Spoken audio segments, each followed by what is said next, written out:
വലിയ പ്രഗത്ഭനായ, വലിയ ബുദ്ധിമാനായ, വലിയ നീതിമാനായ, അള്ളാഹുവിനെ വല്ലാതെ ഭയപ്പെട്ട മഹാനാണ് ഇമാം അബൂ ഹനീഫത്തുൽ കൂഫി റളിയല്ലാഹു. മഹാനവറുകൾക്ക് ഒരാൾ ഒരു സംഖ്യ കടം കൊടുക്കാനുണ്ടായി. കടം വാങ്ങിയ മനുഷ്യൻ ഒരു മജൂസിയാണ്, ഒരു അമുസ്ലിം സഹോദരനാണ്. ആ അമുസ്ലിമായ മനുഷ്യൻ കൊടുക്കാനുള്ള സംഖ്യ അവധിയെത്തിയിട്ടും കൊടുക്കാതിരുന്നപ്പോൾ സംഖ്യ ചോദിക്കാൻ വേണ്ടി ആ മജൂസിയുടെ വീട്ടിലേക്ക് ഇമാം അബൂ ഹനീഫ റളിയല്ലാഹു അൻഹു നടന്നിട്ട് വീട്ടിന്റെ സമീപത്തെത്തിയപ്പോൾ മഹാനവറുകളുടെ ചെരുപ്പ് കൊണ്ട് ഒരു നജസിൽ ചവിട്ടിപ്പോയി. ചെരുപ്പ് കൊണ്ട് നജസിൽ ചവിട്ടിപ്പോയപ്പോൾ ബഹുമാനപ്പെട്ടവർ കാല് ഒന്ന് കുടഞ്ഞു. കാല് കുടഞ്ഞ് നജസ് തെറിപ്പിക്കുന്ന സമയത്ത് ആ നജസ് ആ മജൂസിയുടെ വീട്ടുവളപ്പിലുള്ള മതിലിന്റെ മേലെ പോയി തെറിച്ചു. കാല് കുടഞ്ഞപ്പോൾ ചെരുപ്പിന്റെ മേലെ ഒട്ടിപ്പിടിച്ച നജസ് വീട്ടുവളപ്പിന്റെ മതിലിൽ പോയി തെറിച്ചു. ബഹുമാനപ്പെട്ടവർ ചിന്തിച്ചു, എൻ്റെ ഈ കാല് കുടഞ്ഞിട്ട് എൻ്റെ ചെരുപ്പിന്റെ മേൽ ഒട്ടിപ്പിടിച്ച നജസ് ഈ മനുഷ്യന്റെ ചുമരിന്റെ മേലെ തെറിച്ചല്ലോ, അതിന് വൃത്തിയാക്കാൻ എന്താണ് പണി? അത് കഴുകി വൃത്തിയാക്കുകയോ ചുരണ്ടുകയോ ചെയ്യാൻ നോക്കുമ്പോൾ രണ്ടായിരുന്നാലും ഈ മതിലിന്റെ ഭംഗി നഷ്ടപ്പെട്ടു. പെയിന്റ് ഇളകിപ്പോകും, അല്ലെങ്കിൽ തേപ്പ് ഇളകിപ്പോകും. അതുകൊണ്ട് മഹാനവറുകൾക്ക് അത് വൃത്തിയാക്കാൻ ഭയം. അതേ രൂപത്തിൽ തന്നെ നജസ് അവിടെ ഇട്ടാലോ? അങ്ങനെ വരുമ്പോൾ അദ്ദേഹത്തിന്റെ മതിലിന്റെ മേൽ നജസ് വൃത്തികേടാക്കിയ കുറ്റക്കാരനല്ലേ ഞാൻ? ഇമാം അബൂ ഹനീഫ റളിയല്ലാഹു അൻഹു മനസ്സുകൊണ്ട് വല്ലാതെ പേടിച്ച് ബേജാറായി. മഹാനവറുകൾ ആ മജൂസിയുടെ വീട്ടിന്റെ ഗേറ്റിന് പോയി മുട്ടി. അദ്ദേഹം ഇറങ്ങി വരുമ്പോൾ കാണുന്നത് സംഖ്യ കടം കൊടുക്കാനുള്ള വ്യക്തി അവധി കഴിഞ്ഞിട്ട് സംഖ്യ തിരിച്ചയച്ച് കൊടുത്തിട്ടില്ല, സംഖ്യ വാങ്ങാൻ വേണ്ടി വന്നതായിരിക്കുമെന്ന് കരുതി. അങ്ങനെ തന്നെയാണ്. അബൂ ഹനീഫ റളിയല്ലാഹു അൻഹു കണ്ടപ്പോൾ ഈ മജൂസി ഭയപ്പെട്ടു. ഞാൻ എത്തിക്കാൻ വൈകിപ്പോയി എന്ന് തുടങ്ങി അദ്ദേഹത്തിന്റെ ഒഴിവ് കഴിവുകൾ പറയാനൊരുങ്ങിയപ്പോൾ അബൂ ഹനീഫ റളിയല്ലാഹു അൻഹു പറഞ്ഞു, നീ തരാനുള്ള സംഖ്യയും കടവും പൈസയും അതൊക്കെ അവിടെ നിൽക്കട്ടെ, അതിനേക്കാളൊക്കെ വലിയ സംഗതിയുണ്ട്, അതിനേക്കാളൊക്കെ വലിയ കാര്യമുണ്ട് ഇവിടെ. ഈ മജൂസി ചോദിച്ചു, എന്താണ്? വരൂ എന്ന് പറഞ്ഞു. വിളിച്ചുകൊണ്ടുവന്നു. അദ്ദേഹത്തിന്റെ ചുമരിൽ അദ്ദേഹത്തിന്റെ വീട്ടുവളപ്പിന്റെ മതിൽ ചൂണ്ടിക്കാണിച്ചു കൊടുത്തിട്ട് പറഞ്ഞു, ഞാൻ നിന്റെ വീട്ടിലേക്ക് വരുമ്പോൾ എന്റെ കാലിന്റെ ചെരുപ്പിൽ ഒട്ടിപ്പിടിച്ച നജസ് അതൊഴിവാക്കാൻ വേണ്ടി കാല് കുടഞ്ഞപ്പോ നിങ്ങളുടെ മതിലിന്റെ മേൽ നജസ് തെറിച്ചുപോയി. ഞാനത് വൃത്തിയാക്കാൻ വേണ്ടി നോക്കുമ്പോൾ കഴുകിയാലും ചുരണ്ടിയാലും നിങ്ങളുടെ ഈ മതിലിന്റെ ഭംഗി നഷ്ടപ്പെടും. അതവിടെ തന്നെ നിർത്തിയാൽ നിങ്ങളുടെ മതിൽ വൃത്തികേടാക്കിയ ഒരു കുറ്റക്കാരനല്ലേ ഞാൻ? അതുകൊണ്ട് ആ മതിലിനൊരു കേടും വരാതെ ആ നജസ് അവിടെ നിന്ന് ഒഴിവാക്കി വൃത്തിയാക്കാൻ നിങ്ങൾ എനിക്കൊരു വഴി പറഞ്ഞു തരൂ. ഞാൻ അക്കാര്യത്തിൽ വലിയ ബേജാറിലാണ്. നിങ്ങൾ തരാനുള്ള സംഖ്യന്റെ കാര്യം അത് നമുക്ക് പിന്നെ പറയാം, ഇതിനൊരു വഴി പറഞ്ഞു തരൂ. ഇമാം അബൂ ഹനീഫ റളിയല്ലാഹു അൻഹു ആ മജൂസിയോട് പറയുക, സഹോദരന്മാരെ, ലോകത്ത് പലരും സംഘടിക്കുന്നുണ്ട്, പലരും പ്രവർത്തിക്കുന്നുണ്ട്. എല്ലാവർക്കും പറയാനുള്ളത് അവകാശങ്ങൾ നേടിയെടുക്കാൻ എന്നാണ്. അവകാശങ്ങൾ നേടിയെടുക്കുന്നതിനേക്കാൾ കൂടുതൽ ബാധ്യതകൾ നിർവഹിക്കാൻ എന്നതാകണം മനുഷ്യന്റെ മുദ്രാവാക്യം. കടപ്പാടുകൾ നിറവേറ്റാൻ. കാരണം അവകാശങ്ങൾ വിട്ടുകൊടുക്കാനുള്ള അധികാരം അവകാശികൾക്കുണ്ട്. അതേസമയത്ത് ബാധ്യതകൾ നിർവഹിക്കാതിരിക്കാൻ ആർക്കും അവകാശം ഇല്ല. എനിക്ക് കിട്ടാനുള്ള ഒരു കാര്യം വേണ്ടെന്ന് വെക്കാൻ എനിക്ക് പറ്റും. അതേസമയത്ത് ഞാൻ ചെയ്യേണ്ട ഒരു കാര്യം, നിങ്ങൾക്ക് ലഭിക്കേണ്ട ഒരു കാര്യം, സമൂഹത്തിന് ലഭിക്കേണ്ട ഒരു കാര്യം, അള്ളാഹുവിന് ചെയ്യേണ്ട ഒരു കാര്യം, സൃഷ്ടികളോട് ചെയ്യേണ്ട ഒരു കാര്യം, എന്റെ ബാധ്യതകൾ നിർവഹിച്ചില്ലെങ്കിൽ അത് എനിക്ക് വിട്ടുവീഴ്ച ചെയ്യാൻ അധികാരമില്ല. എനിക്ക് കിട്ടാനുള്ള അവകാശം എപ്പോഴും എനിക്ക് വിട്ടുവീഴ്ച ചെയ്യാൻ പറ്റുന്നതാണ്. അതാണ് ഇമാം അബൂ ഹനീഫ റളിയല്ലാഹു അൻഹു പറഞ്ഞതിന്റെ താല്പര്യം. എനിക്ക് തരാനുള്ള സംഖ്യയുടേതല്ല വിഷയം, അതെനിക്ക് വിട്ടാ കഴിഞ്ഞു. അതേസമയം ഞാൻ നിങ്ങളുടെ മതിൽ വൃത്തികേടാക്കിയില്ലേ? മനഃപൂർവം ചെയ്തതല്ലെങ്കിലും എന്റെ പ്രവൃത്തി കൊണ്ട് നിങ്ങളുടെ മതിൽ വൃത്തികേടായില്ലേ? അതിനാൽ അതൊന്ന് വൃത്തിയാക്കാനുള്ള മാർഗം എനിക്ക് നിങ്ങൾ പറഞ്ഞു തരൂ.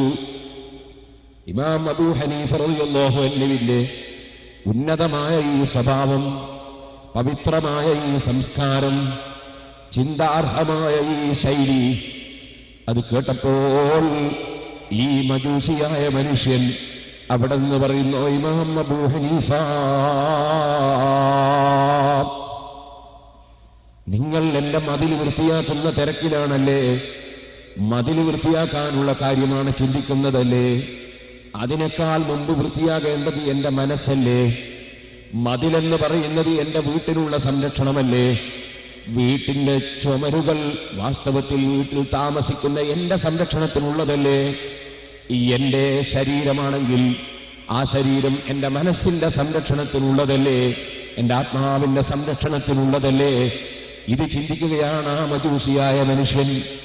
അതോടുകൂടെ തന്നെ വാസ്തവത്തിൽ ഇമാം അബൂ ഹനീഫ റളിയല്ലാഹു അൻഹുവിന്റെ കാലിന്റെ ചെരുപ്പിന്മേൽ നജസായതിന്റെ ഉത്തരവാദി ആരാണ്? ഉത്തരവാദി വാസ്തവത്തിൽ ഈ മജൂസി തന്നെയല്ലേ? കാരണം അദ്ദേഹം കൃത്യമായി വാങ്ങിയ സംഖ്യ തിരിച്ചു കൊണ്ട് കൊടുത്തിരുന്നുവെങ്കിൽ ഇമാം അബൂ ഹനീഫ റളിയല്ലാഹു അൻഹുവിന് അദ്ദേഹത്തിന്റെ വീട്ടുമുറ്റത്തേക്ക് വരേണ്ട ആവശ്യമുണ്ടായിരുന്നില്ല. വന്നിട്ടില്ലായിരുന്നുവെങ്കിൽ, അഥവാ സംഖ്യ കൃത്യമായി കൊടുത്തിരുന്നുവെങ്കിൽ, ആ സംഖ്യ തിരിച്ചു കിട്ടിയിരുന്നുവെങ്കിൽ ഇമാം അബൂ ഹനീഫ അവിടെ വരില്ല. വന്നിട്ടില്ലെങ്കിൽ നജസത്ത് ചവിട്ടി പോവുകയുമില്ല. അതുപോലെ അദ്ദേഹത്തിന്റെ വീട്ടിന്റെ മുൻഭാഗം വൃത്തിയിൽ സൂക്ഷിക്കാൻ വേണ്ടി ശ്രദ്ധിക്കേണ്ടതും അദ്ദേഹം തന്നെയല്ലേ? അത് വൃത്തിയിൽ സൂക്ഷിക്കാത്തത് കൊണ്ടല്ലേ വീട്ടിലേക്ക് വരുന്ന മനുഷ്യൻ നജസിൽ ചവിട്ടിപ്പോയത്? അതിന്റെ ഉത്തരവാദിയും മജൂസി തന്നെയല്ലേ? അപ്പൊ ഇമാം അബൂ ഹനീഫ റളിയല്ലാഹു അൻഹുവിന് അവിടെ വരെ വരാനുള്ള കാരണമുണ്ടാക്കിയത് ഈ മജൂസിയാണ്. നജസിൽ ചവിട്ടിപ്പോകാൻ നജസ് വൃത്തിയാക്കാതെ, പരിസരം വൃത്തിയാക്കാതെ അവിടെ മലിനമാക്കി നിർത്തിയതിന്റെ ഉത്തരവാദിയും പരിസരം മലിനീകരണം വരുന്നതിൽ നിന്ന് ശ്രദ്ധിക്കാതിരുന്ന മനുഷ്യനാണ്. അതുകൊണ്ട് ഞാനല്ലേ വാസ്തവത്തിൽ ഇദ്ദേഹത്തിന്റെ കാലിന്റെ മേൽ, ചെരുപ്പിന്റെ മേൽ നജസ് പുരണ്ടതിന്റെ ഉത്തരവാദി. ആ നജസ് അദ്ദേഹം കാല് കുടയുന്ന സമയത്ത് എന്റെ മതിലിന്റെ മേലെ തെറിച്ചതിന്റെ പേരിൽ അദ്ദേഹം ഭയപ്പെടുന്നൊരു ഭയപ്പാട് എത്രയാണ്, അദ്ദേഹത്തിന്റെ ഭക്തി എത്രയാണ്, അദ്ദേഹത്തിന്റെ മനസ്സിന്റെ ശുദ്ധി എത്രയാണ്. അതാ ഈ മജൂസ് ചിന്തിക്കുന്നു, എന്റെ മനസ്സല്ലേ ഞാൻ ആദ്യം ശുദ്ധീകരിക്കേണ്ടത്. ഈ മജൂസ് പറയുന്നു, ഇമാം അബൂ ഹനീഫ, എന്റെ വീട്ടുവളപ്പിന്റെ മതിലല്ല വൃത്തിയാക്കേണ്ടത്, എന്റെ വീടല്ല വൃത്തിയാക്കേണ്ടത്, എന്റെ ശരീരമല്ല വൃത്തിയാക്കേണ്ടത്, എനിക്ക് വൃത്തിയാക്കേണ്ടത് എന്റെ മനസ്സാണ്. നിങ്ങൾക്ക് കിട്ടിയ ഒരു വല്ലാത്ത ശുദ്ധിയുള്ള മനസ്സുണ്ടല്ലോ, ആ മനസ്സെനിക്ക് ലഭിക്കാൻ ഞാൻ ഏത് വഴിയിലാണ് കടക്കേണ്ടത്, ഞാൻ ഏത് മാർഗമാണ് സ്വീകരിക്കേണ്ടത്, ഞാൻ ഏത് പ്രസ്ഥാനത്തിലാണ് അംഗമാകേണ്ടത്, ഞാൻ ഏത് പ്രത്യയശാസ്ത്രമാണ് സ്വീകരിക്കേണ്ടത്, ഞാൻ എന്ത് ആദർശമാണ് വിശ്വസിക്കേണ്ടത്, ഞാൻ ഏത് ആശയത്തിലാണ് ജീവിക്കേണ്ടത്, എന്റെ മനസ്സൊന്ന് ശുദ്ധിയാക്കി തരൂ. ഇമാം അബൂ ഹനീഫ റളിയല്ലാഹു അൻഹു ചൊല്ലിക്കൊടുക്കുന്നു, അശ്ഹദു അല്ലാ ഇലാഹ ഇല്ലല്ലാഹ് അശ്ഹദു അന്ന മുഹമ്മദർ റസൂലുള്ളാഹ്. ആ മജൂസിയതാ ഷഹാദത്ത് കലിമ ചൊല്ലി പരിശുദ്ധ ഇസ്ലാമിലേക്ക് മനസ്സിന്റെ ശുദ്ധിക്ക് വേണ്ടി, ആത്മീയ സംസ്കരണത്തിന് വേണ്ടി കടന്നു വരുന്നു, സ്വമേധയാ കടന്നു വരുന്നു. ഇമാം അബൂ ഹനീഫ റളിയല്ലാഹു അൻഹുവിന്റെ ശിഷ്യത്വം സ്വീകരിക്കുന്നു. സഹോദരന്മാരെ, ഞാനെന്തിനിത് പറഞ്ഞു? മനുഷ്യന്റെ മനസ്സ് ശുദ്ധിയാകണം. ആ മനസ്സിന്റെ ശുദ്ധീകരണത്തിന് എന്തു വേണം? ശരിയായ വിശ്വാസവും കർമ്മവും വേണം, പവിത്രമായ നേതൃത്വം വേണം, ഗുരുവര്യന്മാര് വേണം. അവർ മുഖേനയാണ് മനസ്സിന്റെ ശുദ്ധീകരണം. അതിന് പാണ്ഡിത്യമുള്ളവർ വേണം, തഖ്വയുള്ളവർ വേണം. അതാണ് ബഹുമാനപ്പെട്ട ഇമാം ഗൗസുൽ ആലം മുഹ്യിദ്ദീൻ അബ്ദുൽ ഖാദിർ ജീലാനി ഖദ്ദസല്ലാഹു സദ്റഹുൽ ലദീ തങ്ങൾ അവിടുത്തെ ഫത്ഹുർ റബ്ബാനിയിൽ രേഖപ്പെടുത്തിയത്, ഇത്തബിഉ ശുയൂഖൽ ഉലമാഅ ബിൽ കിതാബി വസ്സുന്നഹ് ഇത്തബിഉ ശുയൂഖൽ ഉലമാഅ ബിൽ കിതാബി വസ്സുന്നഹ്. പരിശുദ്ധ ഖുർആനും നബി സല്ലല്ലാഹു അലൈഹി വസല്ലമ തങ്ങളുടെ ചര്യയും മുൻഗാമികളായ മഹാന്മാരുടെ നടപടിക്രമങ്ങളും അത് നന്നായി അറിയുന്ന, നന്നായി പഠിച്ചിട്ടുള്ള ആലിമീങ്ങളാകുന്ന, പണ്ഡിതന്മാരാകുന്ന മഹാന്മാരെ നിങ്ങൾ ശൈഖന്മാരായി, ഗുരുനാഥന്മാരായി നിങ്ങൾ പിന്തുടരുവീൻ. പണ്ഡിതന്മാരെ നിങ്ങൾ നിങ്ങളുടെ ഗുരുനാഥന്മാരായി പിന്തുടരുവീൻ. ഏതെങ്കിലും വിവരമില്ലാത്തവരുടെ പിന്നാലെ പോകരുത്. തടീച്ചക്ക് വഴിപ്പെട്ട് ജീവിക്കുന്നവന്റെ പിന്നാലെ പോകരുത്. മറിച്ച് മനസ്സ് ശുദ്ധിയുള്ള, പരിശുദ്ധ ഖുർആനും സുന്നത്തുമൊക്കെ നന്നായി പഠിച്ച് ജീവിതത്തിൽ ഉൾക്കൊണ്ട് ജീവിക്കുന്ന മഹാന്മാർ, ആ മഹാന്മാരെ പിന്തുടർന്ന് നിങ്ങൾ ജീവിക്കുക.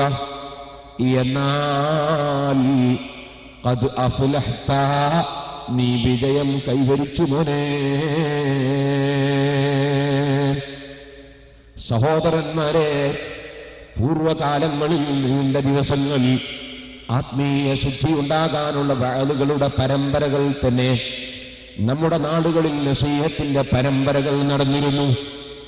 ഇപ്പോൾ അത്തരത്തിലുള്ള വഅലുകൾ തന്നെ കേൾക്കുന്നില്ലല്ലോ.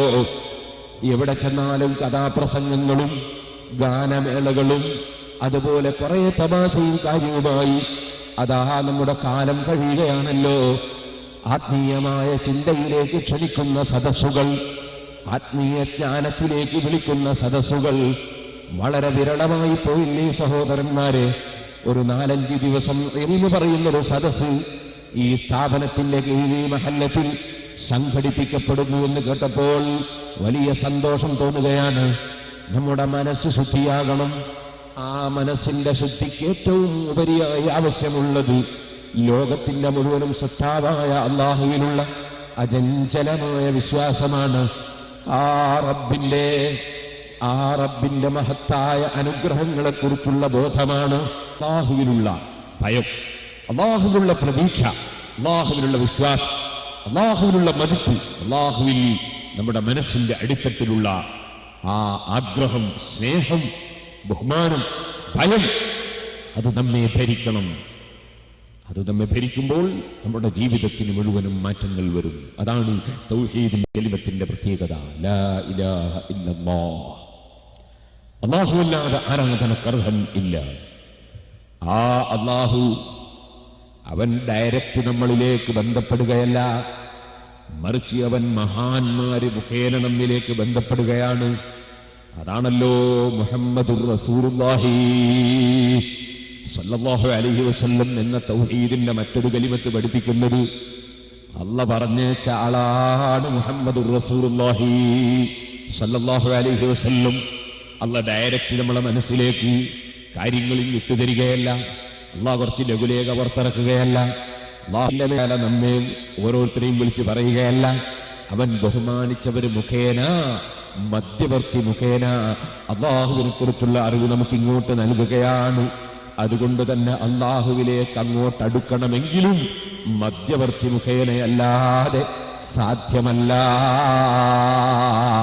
അതുകൊണ്ട് ആദ്യമായി ആ മഹാനായ മധ്യവർത്തിയുടെ പേരൊന്നും ഉച്ചരിക്കാതെ, ആ മഹാനായ മധ്യവർത്തി അല്ലാഹു പറഞ്ഞേച്ച വ്യക്തിയാണ്. സൃഷ്ടികളുടെയും മനുഷ്യരുടെയും അല്ലാഹുവിന്റെയും ഇടയിലുള്ള മധ്യവർത്തിയാണ്. അല്ലാഹു പറഞ്ഞേച്ച ദൂതരാണെന്ന് ഉറപ്പിച്ച് വിശ്വസിച്ച് പ്രഖ്യാപിക്കാതെ അല്ലാഹുവിലേക്ക് ചേരാൻ സാധ്യമല്ല. ഫഫിറൂ ഇലല്ലാഹ്, അല്ലാഹുവിലേക്ക് ഓടിച്ചെല്ലണമെന്നല്ലേ ഖുർആൻ പറയുന്നത്. ആ ഓടിച്ചെല്ലാൻ അല്ലാഹുവിലേക്ക് ക്ഷണിക്കുന്നവര് വേണ്ടേ? വമൻ അഹ്സനു ഖൗലൻ മിമ്മൻ ദഅ ഇലല്ലാഹ്, അല്ലാഹുവിലേക്ക് ക്ഷണിക്കുന്നവരെക്കാൾ നല്ല വാക്ക് പറയുന്നവൻ ആരാണെന്ന് പരിശുദ്ധ ഖുർആൻ ചോദിക്കുന്നു. അപ്പൊ സഹോദരന്മാരെ, വഅലിന്റെ സദസ്സുകൾ, അതേ വഅലിന്റെ സദസ്സുകൾ, ബാങ്ക് കൊടുക്കുന്ന പണ്ഡിതന്മാർ, അതേ ദീനിന്റെ ദഅവത്ത് വിളിച്ചു പറയുന്നവർ, ദീനിന്റെ ദഅവത്ത് നടത്തുന്നവർ, അവരല്ലേ വമൻ അഹ്സനു ഖൗലൻ മിമ്മൻ ദഅ ഇലല്ലാഹ്, അള്ളാഹുവിലേക്ക് വിളിക്കുന്നവരെക്കാൾ ക്ഷണിക്കുന്നവരെക്കാൾ നല്ല വാക്ക് പറയുന്നവൻ ആരാണെന്ന് പരിശുദ്ധ ഖുർആൻ പറയുന്നു. അപ്പൊ ഇൽമ് പറയുന്നവരും ഇൽമിന്റെ സദസ്സിലേക്ക് ജനങ്ങളെ സംഘടിപ്പിക്കുന്നവരും ഇൽമിന്റെ സദസ്സിൽ വരുന്നവരുമൊക്കെ അനുഗ്രഹീതരു തന്നെയാണ്, സംശയമില്ല. അല്ലാഹു ജല്ല ജലാലുഹു അവൻ ചെയ്ത അനുഗ്രഹങ്ങളുണ്ടോ പറഞ്ഞു തീർക്കാൻ കഴിയുന്നു? നിങ്ങൾ നോക്കൂ, ഈ ഒരു കൈ അല്ലാഹു നമുക്ക് തന്ന ഒരു അനുഗ്രഹമാണ്. എന്തിന്? ഭക്ഷണം കഴിക്കാൻ. ഭക്ഷണം കഴിക്കാൻ എന്ന് പറയുമ്പോൾ നിങ്ങൾ വളരെ ചുരുക്കി കണ്ടുപോയി. പൊറാട്ട മുറിക്കാൻ, അതുപോലെ മത്സ്യം എടുക്കാൻ, ചോറ് തിന്നാൻ, ഇങ്ങനെ കണ്ടു. അല്ല, അതുപോരാ. പിന്നെ ഈ കൈയില്ലെങ്കിൽ ഭക്ഷണം ഇല്ല എന്ന് പറയണം, അല്ലേ? ഒരു പാടത്ത്, ഒരു വയലിൽ നെൽകൃഷി ചെയ്യുന്നു. ആ നെൽകൃഷി ചെയ്യാൻ വേണ്ടി മണ്ണ് നാം ശരിപ്പെടുത്തുന്നു. അതിനെന്താ ചെയ്യുന്നത്? ഉഴുത് മറിക്കുകയാണ്. ഉഴുത് മറിക്കുമ്പോൾ കരിയും നുകവും ഉപയോഗിച്ചാണെങ്കിലും ഒരു കർഷകൻ അത് പിടിക്കണം. അല്ല, ട്രാക്ടറാണെങ്കിലോ കൈകൊണ്ട് ഡ്രൈവ് ചെയ്യുന്ന മനുഷ്യൻ അത് നിയന്ത്രിക്കണം, ഇല്ലേ? മണ്ണ് ശരിപ്പെടുത്താൻ കൈ പ്രവർത്തിക്കണം. ഇനി ആ മണ്ണ് ശരിപ്പെടുത്താൻ ആവശ്യമായ ഇരുമ്പ് അത് അതിൻ്റെതായ രൂപത്തിലാക്കാൻ കൈകൊണ്ട് എത്ര പ്രവർത്തനം നടക്കണം, എത്ര കൈകൾ പ്രവർത്തിക്കണം? ഇനി ആ സ്ഥലത്തുള്ള മണ്ണ് ശരിപ്പെടുത്തി അവിടെ വിത്ത് കൊണ്ടുപോയി പാകുമ്പോൾ അതിന് കൈ കൊണ്ട് വിത്ത് പാകുന്നു, കൈ പ്രവർത്തിക്കുന്നു. ഇനി അതിൻ്റെ കള പറിക്കാൻ കൈ പ്രവർത്തിക്കുന്നു. ആ കൈ വളം ചേർക്കാൻ ഉപയോഗിക്കുന്നു. ആ കൈ കൊണ്ട് തന്നെ അത് നാം കൊയ്തെടുക്കുന്നു. ആ കൈ കൊണ്ട് തന്നെ നാം അത് അളക്കുന്നു. അതിൻ്റെ ശേഷം അത് നാം കൊണ്ടുപോയി മില്ലിൽ കൊണ്ടുപോയി ഇട്ട് ഇടിക്കുമ്പോൾ, അല്ലെങ്കിൽ കുത്തി നെല്ല് അരിയാക്കി എടുക്കുമ്പോൾ അവിടെയും കൈയിൻ്റെ പ്രവർത്തനം നടക്കുന്നു. അങ്ങനെ നിങ്ങൾ ഇങ്ങോട്ട് ചിന്തിച്ചോളൂ, ആ കൈ ഇല്ലാതെ എന്ത് പരിപാടിയാണ് നടക്കുന്നത്? എല്ലാ പരിപാടിക്കും ഈ കൈ ഉപയോഗപ്പെടുത്തി, അല്ലേ? എല്ലാ പരിപാടി. ഇനി അത് നമ്മൾ കൈ ഉപയോഗിക്കുന്നു, അത് പാത്രത്തിലിടുമ്പോൾ കൈ ഉപയോഗിക്കുന്നു. അത് ഇട്ടുവെച്ച പാത്രം അടുപ്പിന്റെ മേലെ എടുത്തു വെക്കുമ്പോൾ അല്ലെങ്കിൽ ചെമ്പെടുത്ത് വെക്കുമ്പോൾ കൈ ഉപയോഗിക്കുന്നു. അതിന് തീ കത്തിക്കുമ്പോൾ കൈ ഉപയോഗിക്കുന്നു. ആ വസ്തുവിനെ ഇറക്കി വെക്കുമ്പോൾ കൈ ഉപയോഗിക്കുന്നു. ഇനി അത് വിളമ്പുമ്പോൾ കൈ ഉപയോഗിക്കുന്നു. ഇനി അവസാനം തിന്നുമ്പോഴും കൈ ഉപയോഗിക്കുന്നു. സുബ്ഹാനല്ലാഹ്, ഞാൻ കുറെ കട്ട് ചെയ്തിട്ട് കുറച്ച് പറഞ്ഞതാണ്, അല്ലെങ്കിൽ ഇനിയും കുറെ പറയാനുണ്ട്. നിങ്ങളൊന്ന് ആലോചിച്ച് നോക്കൂ, ഈ കൈ ആദ്യം മുതലേ വന്നു. ഇനി ഇതാ ഇവിടെ ഒരു വാഴ. ഈ വാഴക്ക് എത്ര നീളമുണ്ട്? നല്ല നീളമുണ്ട്, എന്നേക്കാൾ നീളമുണ്ട്. ചില ആളുകൾക്ക് കുറച്ച് ആരോഗ്യവും പൊക്കവും തടിയൊക്കെ ഉണ്ടായാൽ ഞാൻ തരക്കേടില്ലാന്ന് തോന്നും. തരക്കേടില്ല എന്നുള്ള തോന്നല് വാഴേൻ്റെ വരത്ത് പോയി നിന്നാൽ അങ്ങ് പോകും. കാരണം നമ്മളെക്കാൾ നീളമുണ്ട് മൂപ്പർക്ക്, നമുക്ക് അത്ര നീളമില്ല. ഇനി നിങ്ങൾ നോക്കൂ, ആ വാഴയുടെ മേലെ ഉണ്ടാകുന്ന കായ, ആ വാഴക്കായ അത് നമുക്ക് ലഭിക്കാൻ നാം കൈ നീട്ടി ഇരിഞ്ഞെടുക്കുന്നു, അല്ലേ? അതിന് ഈ കൈ അല്ലാഹു പടച്ചത് എങ്ങനെയാണ്? കൈ പടച്ചത് ഈ കൈ നോക്കിയിട്ടാണ് JCB ഒക്കെ ഉണ്ടാക്കിയത്. JCB എന്ന് പറഞ്ഞ സാധനം നിങ്ങൾക്കറിയില്ലേ? ഒരു മൗലവിനെ കാണാതായിട്ട് മാന്തി വെക്കാൻ വേണ്ടി ഉപയോഗിച്ചൊരു സാധനമാണ്. അപ്പോ ഈ കൈ അത് അല്ലാഹു പടച്ചത് അത്ഭുതകരമായിട്ടല്ലേ?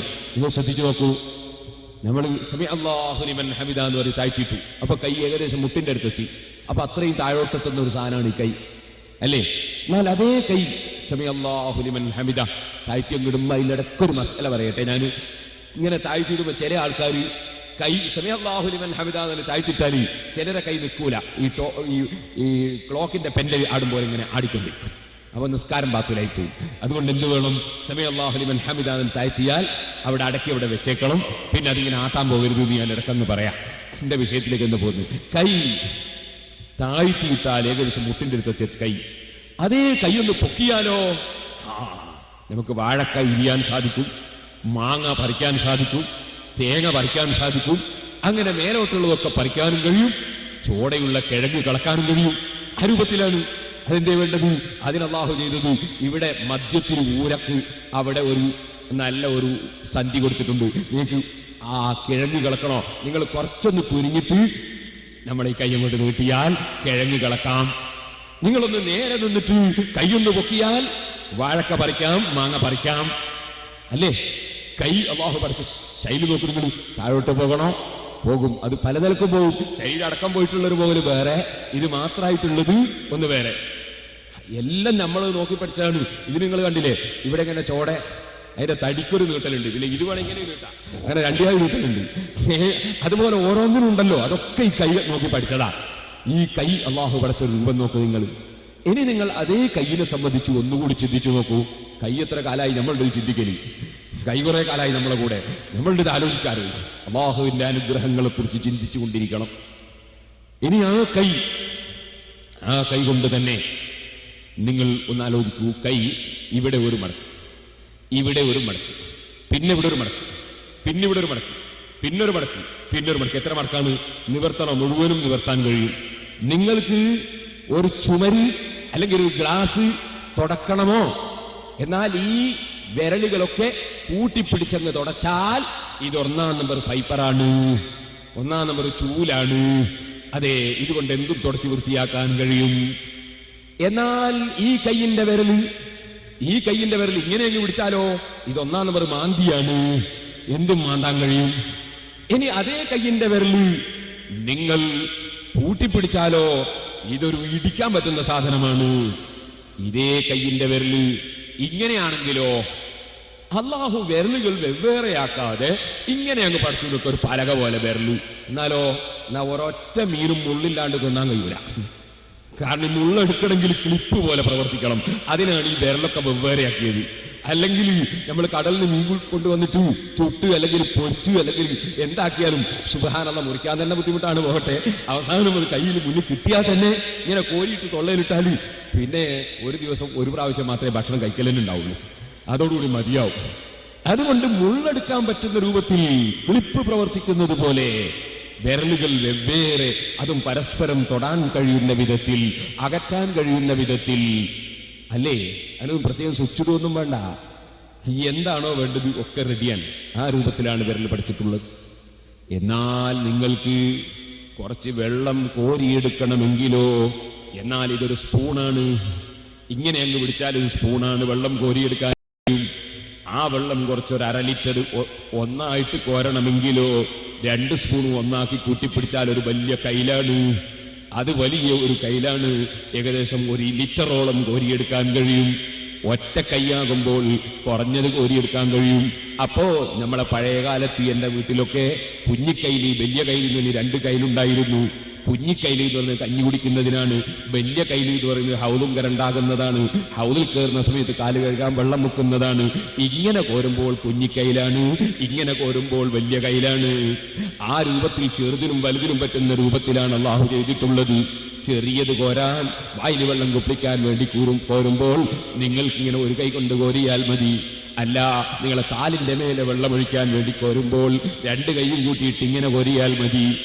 ആ രൂപത്തിൽ ഈ ഒരൊറ്റ കയ്യിനെ സംബന്ധിച്ച് മാത്രം ഒന്ന് ചിന്തിച്ചാൽ മനുഷ്യ, ലോകത്തിന്റെ സൃഷ്ടാവ് ചെയ്തിട്ടുള്ള അനുഗ്രഹങ്ങൾ, ലോകത്തിന്റെ സൃഷ്ടാവ് തന്നിട്ടുള്ള അത്ഭുതങ്ങൾ അവനവന്റെ ശരീരത്തിൽ തന്നെ എത്രയാണ് കുടികൊള്ളുന്നത്. പക്ഷേ മനുഷ്യൻ ആലോചിക്കുന്നില്ല. ഇനി നിങ്ങൾ ഭക്ഷണം കഴിക്കുന്നതെന്ന് ആലോചിക്കൂ. ഭക്ഷണം കഴിക്കാനേ അല്ലാഹു തആല തന്നത് എന്താണ്? ഒരു തൊള്ള. അത് കണ്ടിട്ടാണ് നമ്മളെ ഫ്ലവർ മില്ലിൽ എല്ലൊക്കെ ഉണ്ടാക്കിയത്. നിങ്ങൾ കാണുന്നില്ലേ? ഗോതമ്പ് പൊടിക്കാനും നെല്ലുത്താനൊക്കെ കൊണ്ടുപോയാൽ ഒരു തൊള്ളയിലിട്ട് കൊടുക്കല്ലേ ആദ്യം. അങ്ങനെ ഒരു തൊള്ള. ആ തൊള്ളയിൽ നിന്ന് പിന്നെങ്ങനെ നീങ്ങി പോയിട്ട് അവസാനം പിന്നെ ആ പൊടിയായിട്ട് മല്ലിപ്പൊടിയും മുളക് പൊടിയൊക്കെ ഇറങ്ങി വരുന്നൊരു സ്ഥലം നിങ്ങൾ കണ്ടിട്ടില്ലേ? അതുപോലെ ഇറങ്ങി വരാൻ വേറൊരു സ്ഥലമുണ്ട്. പിന്നെ ആ വരുന്ന സ്ഥലം, അവിടെ കൂടി വരുന്ന സാധനം വലിയ ഗുണമില്ലാത്തത് കൊണ്ട് അത് മനുഷ്യന്മാര് അവനവന്റെ മുന്നിൽ എപ്പോഴും കാണണ്ടെന്നുള്ള എനിക്ക് കാണാത്തൊരു ഭാഗത്ത് അല്ലാഹു തആല വെച്ചത്. കാരണം മോശമായ സാധനം പോകുന്ന സ്ഥലം അങ്ങനെ കാണണ്ടെന്ന് വെച്ചു. നല്ലത് തിന്നുന്ന സ്ഥലം കാണുന്ന രൂപത്തിലും വെച്ചു. നിങ്ങൾ തിരിച്ചൊന്ന് ആലോചിച്ച് നോക്കൂ.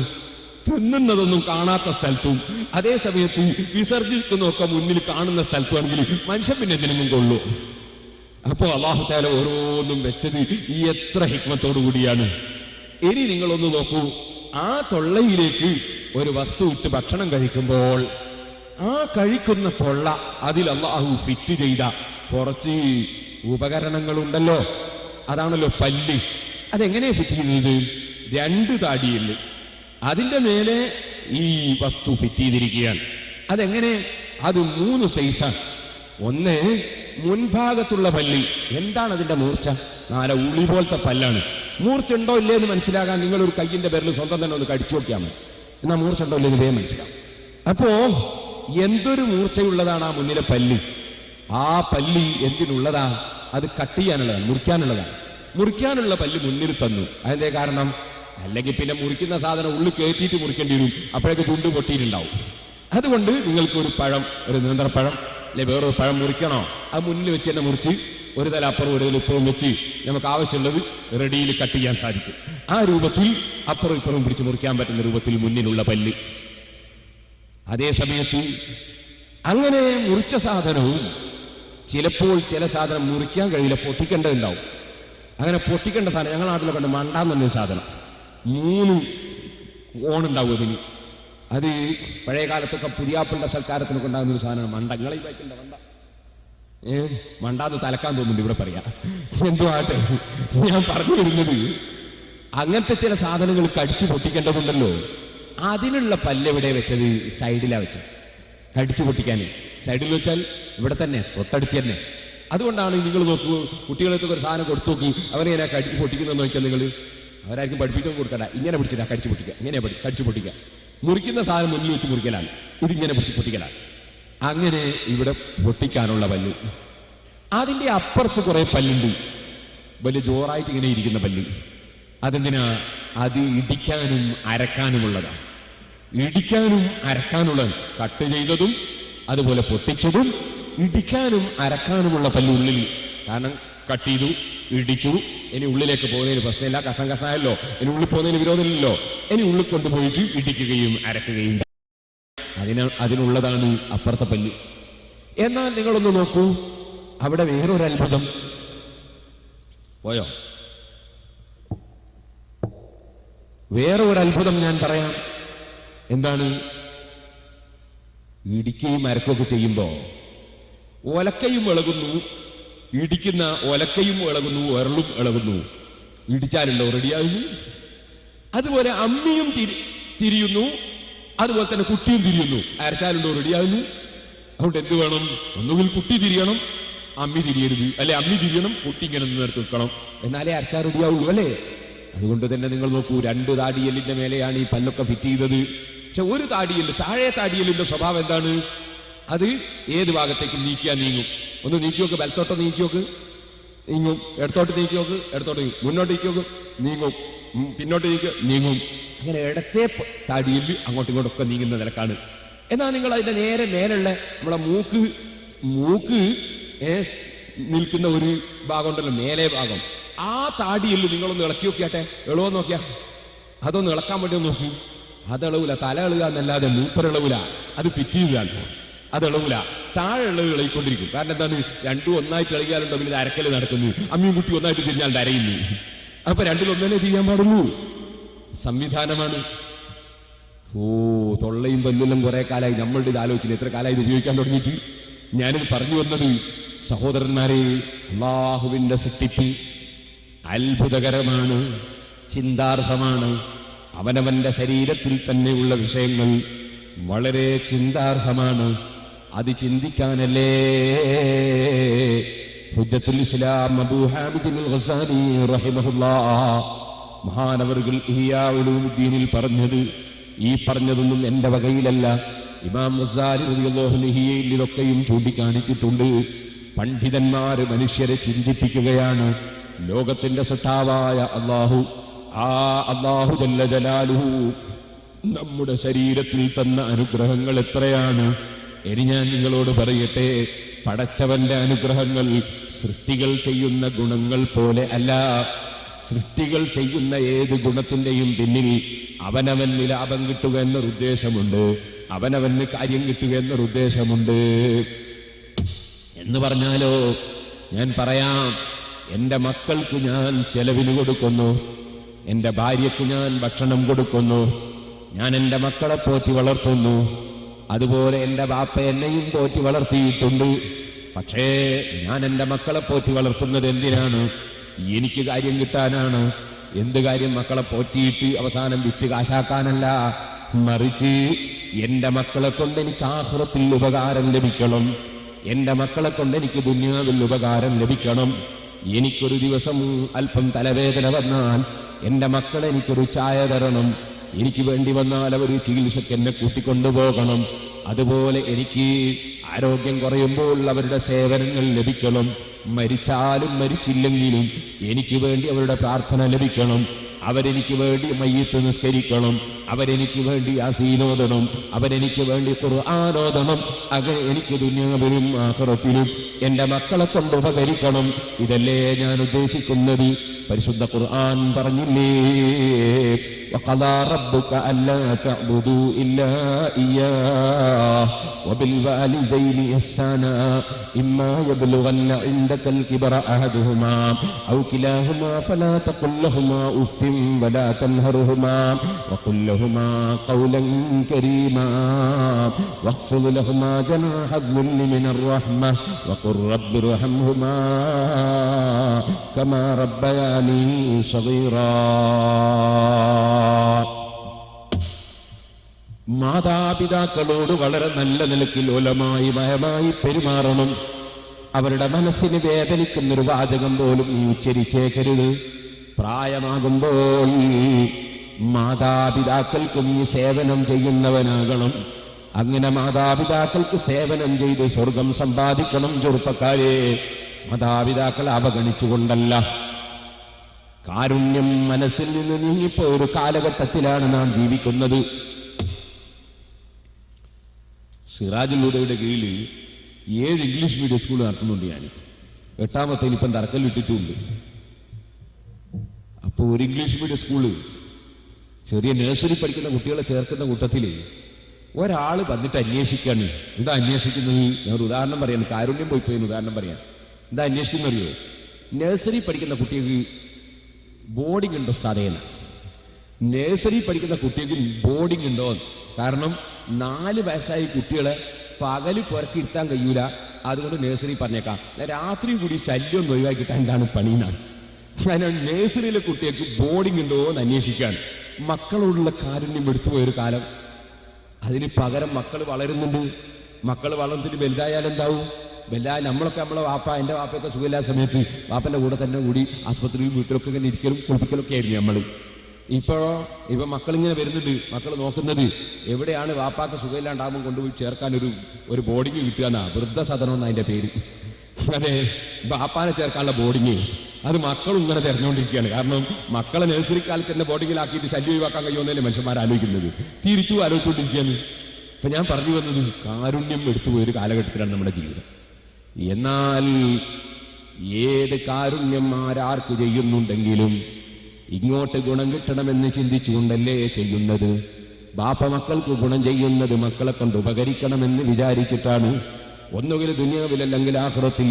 ഫതഹുൽ മുഈൻ ഓതിയ മുതഅല്ലിമീങ്ങൾക്കറിയില്ലേ, അതേ മനുഷ്യന്റെ എല്ലാ അമലുകളും മുറിഞ്ഞു പോകുന്നതാണെന്ന് മുഹമ്മദുർ റസൂലുള്ളാഹി സ്വല്ലല്ലാഹു അലൈഹി വസല്ലം തങ്ങൾ പറഞ്ഞു. ഇല്ലാ മിൻ സലാസ്, മനുഷ്യന്റെ എല്ലാ അമലും എല്ലാ പ്രവൃത്തിയും നിലച്ചു പോകും. ഇല്ലാ മിൻ സലാസ്, 3 കാര്യം ഒഴികെന്ന്. 3 കാര്യം അത് ഒരു മനുഷ്യന്റെ പ്രവൃത്തിയിൽ ബാക്കിയാവും. 3 കാര്യം എന്താണ്? ഒന്ന്, ഇൽമുൻ യുന്തഫഉ ബിഹി, ഉപകാരം ലഭിക്കുന്ന അറിവ്. മറ്റൊന്ന് സദഖത്തുൻ ജാരിയ, നിലനിൽക്കുന്ന ധർമ്മം. മറ്റൊന്ന് വലദുൻ സാലിഹുൻ യദ്ഉ ലഹു, അവന് വേണ്ടി പ്രാർത്ഥിക്കുന്ന കുട്ടി. ഇവിടെ നിങ്ങൾ ശ്രദ്ധിച്ചോ, എന്താണ് ഈ ഹദീസ് പഠിപ്പിച്ചത്? അവനവന്റെ പ്രവൃത്തിയിൽ 3 ബാക്കിയാവുന്നു. വേറൊരാൾ ചെയ്യുന്നതിനെ പറ്റിയല്ല. മറ്റൊരാൾ ചെയ്യുന്നത് കൊണ്ട് ഉപകരിക്കുന്നത് എത്രയോ ലക്ഷക്കണക്കിന് പരിപാടിയുണ്ട്. മറ്റൊരാൾ ചെയ്യുന്നത് കൊണ്ട് ഉപകരിക്കുന്നത് ഇതല്ല. കുല്ലു അമലി ബി ആദം, മനുഷ്യന്റെ അവനവന്റെ പ്രവർത്തനം അത് നിലച്ചു പോകും. 3 കാര്യം വെച്ച് അവനവൻ്റെത് 3 മാത്രം ബാക്കിയാവും. ബാക്കി വേറാൾ ചെയ്യുന്ന വകയിൽ കിട്ടുന്നത് എത്രയോ ലക്ഷക്കണക്കിന് പരിപാടി വേറുണ്ട്. അത് അവനവന്റെ അല്ല. ഉദാഹരണം പറഞ്ഞാൽ നിങ്ങൾക്ക് അറിയാം, ഒരു മുസ്ലിമായ മനുഷ്യൻ മരിക്കുന്നു. മരിക്കുമ്പോൾ അദ്ദേഹത്തിന് വേണ്ടി വേറൊരു മുസ്ലിം മയ്യിത്ത് നിസ്കരിക്കുന്നു. അങ്ങനെ ഒരു മയ്യിത്ത് നിസ്കരിച്ചാൽ ആ മയ്യിത്തിന് അതുകൊണ്ട് ഫലം കിട്ടുന്നു. അത് മകനല്ല, അത് സദഖ ജാരിയല്ല. ഇൽമു യന്തഫഉ എന്ന് പറഞ്ഞാൽ ഇയാളെ ഇൽമു ഉണ്ടല്ല, അതുപോലെ തന്നെ മകൻ ചെയ്തതുമല്ല. വേറെ ഒരാൾ മയ്യിത്ത് നിസ്കരിച്ചുകൊണ്ട് മയ്യിത്തിന് ഫലം കിട്ടുന്നു. അത് ഈ മൂന്നിൽപ്പെട്ടതല്ല. കാരണം അത് വേറെ ആൾ ചെയ്തിട്ട് കിട്ടുന്നതാണ്. മയ്യിത്ത് നിസ്കാരം എന്ന് പറഞ്ഞാൽ നിങ്ങൾക്ക് അറിയില്ലേ?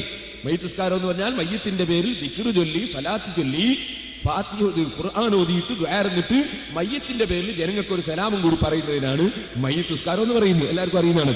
മയ്യിത്ത് നിസ്കാരം എന്ന് പറയുന്നത് എന്തിനാണ്? എല്ലാവരും മയ്യിത്ത് നിസ്കരിക്കും. എന്താ നിയ്യത്ത് ചെയ്യല്? ഈ മയ്യിത്തിന്റെ പേരിൽ ഫർദായ നിസ്കാരം ഞാൻ നിസ്കരിക്കുന്നു, അല്ലാഹു അക്ബർ. അപ്പൊ ഈ മയ്യിത്ത് നിസ്കാരം ഈ മയ്യിത്തിന്റെ പേരിൽ നിസ്കരിക്കുന്നു എന്നാണ്. എന്തിനാണ് ഈ നിസ്കാരം എന്ന് പറയുന്നത്? നിസ്കാരം എന്ന് പറഞ്ഞാൽ തക്ബീർ കൊണ്ട് തുടങ്ങിയിട്ട് സലാം കൊണ്ട് അവസാനിക്കുന്നതിന്റെ അടുക്കുള്ള എല്ലാ പരിപാടിയും അതിന്റെ പേരാണ് നിസ്കാരം. അതാരെ പേരിലാന്നാ പറഞ്ഞത്? മയ്യിത്തിന്റെ പേരിൽ. ഒന്നാമത്തെ പരിപാടി എന്താണ്? ഒന്നാമത്തെ പരിപാടി നിയ്യത്ത് പറഞ്ഞുകൊണ്ടാ. എന്താ നിയ്യത്ത് ചെയ്തത്? ഈ മയ്യിത്തിന്റെ പേരിൽ ഫർദായ നിസ്കാരം ഞാൻ നിസ്കരിക്കുന്നു.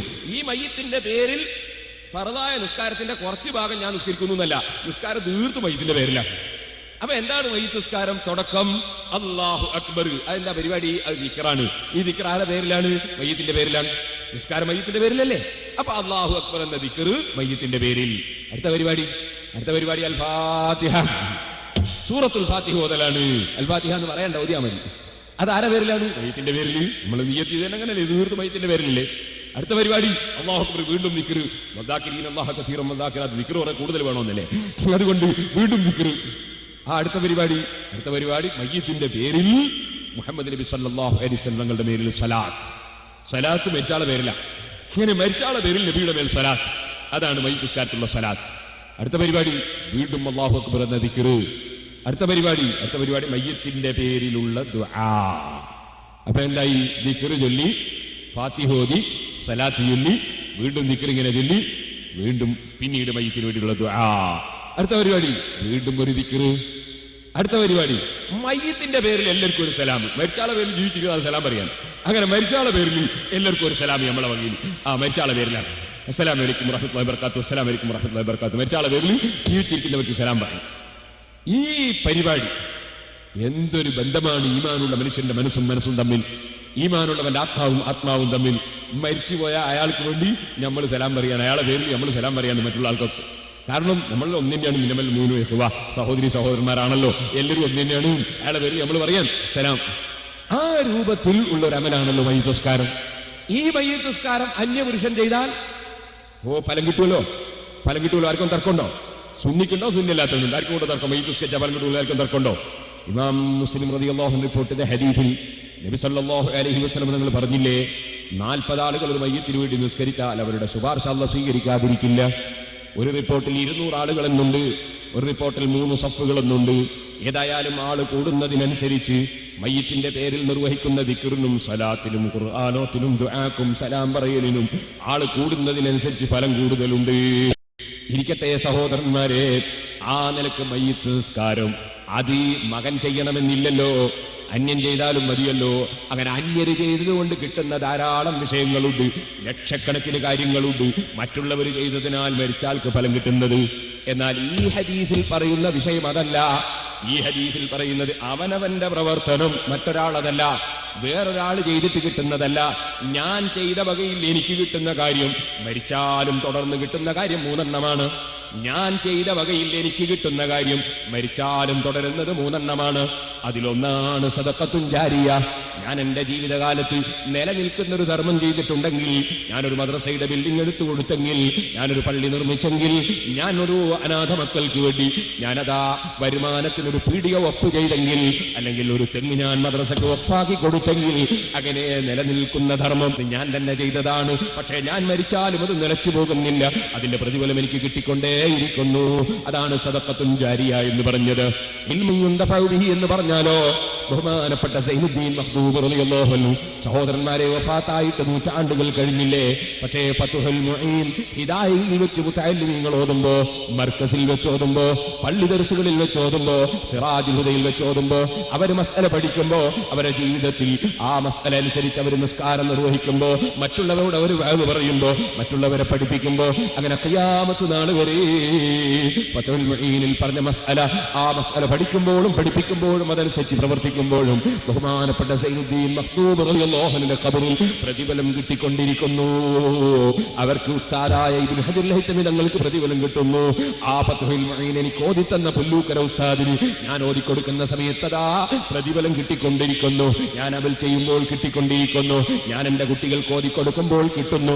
ഇനി ആ കുട്ടികൾ മറ്റൊരാൾക്ക് ഫത്ഹുൽ മുഈൻ ഓതിക്കൊടുക്കുമ്പോൾ എനിക്ക് ഓതിത്തന്ന പുല്ലൂക്കര ഉസ്താദിന് അതിന്റെ ഫലം കിട്ടുന്നു. ഉസ്താദിന് ഓതിക്കൊടുത്ത ഉസ്താദ് അങ്ങനെ ഖിയാമത്ത് നാൾ വരെ ഇൽമു എന്ന് പറയുന്ന സംഗതി സൈനുദ്ദീൻ മഖ്ദൂം റളിയല്ലാഹു അൻഹുവിന്റെ ഖബറിൽ പ്രതിഫലം കിട്ടിക്കൊണ്ടിരിക്കുന്നു.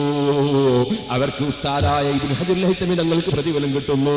ആ ഫത്ഹുൽ മുഈൻ എനിക്ക് ഓതിത്തന്ന പുല്ലൂക്കര ഉസ്താദിന് ഞാൻ ഓതിക്കൊടുക്കുന്ന സമയത്ത് അതാ പ്രതിഫലം കിട്ടിക്കൊണ്ടിരിക്കുന്നു. ഞാൻ അമൽ ചെയ്യുമ്പോൾ കിട്ടിക്കൊണ്ടിരിക്കുന്നു. ഞാൻ എൻ്റെ കുട്ടികൾക്ക് ഓതിക്കൊടുക്കുമ്പോൾ കിട്ടുന്നു. ഇനി ആ കുട്ടികൾ മറ്റൊരാൾക്ക് ഫത്ഹുൽ മുഈൻ ഓതിക്കൊടുക്കുമ്പോൾ എനിക്ക് ഓതിത്തന്ന പുല്ലൂക്കര ഉസ്താദിന് അതിന്റെ ഫലം കിട്ടുന്നു. ഉസ്താദിന് ഓതിക്കൊടുത്ത ഉസ്താദിനും കിട്ടുന്നു.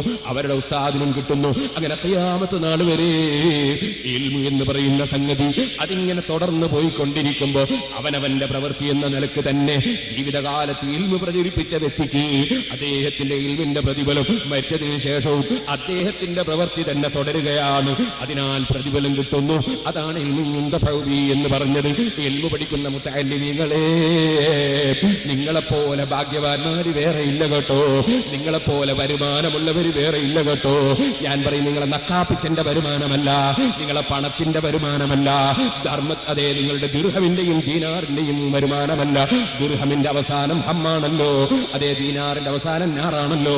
അങ്ങനെ അവസാനം നാറിലും ഹമ്മിലും എത്തുന്ന സംഗതിയല്ല പറഞ്ഞു വരുന്നത്.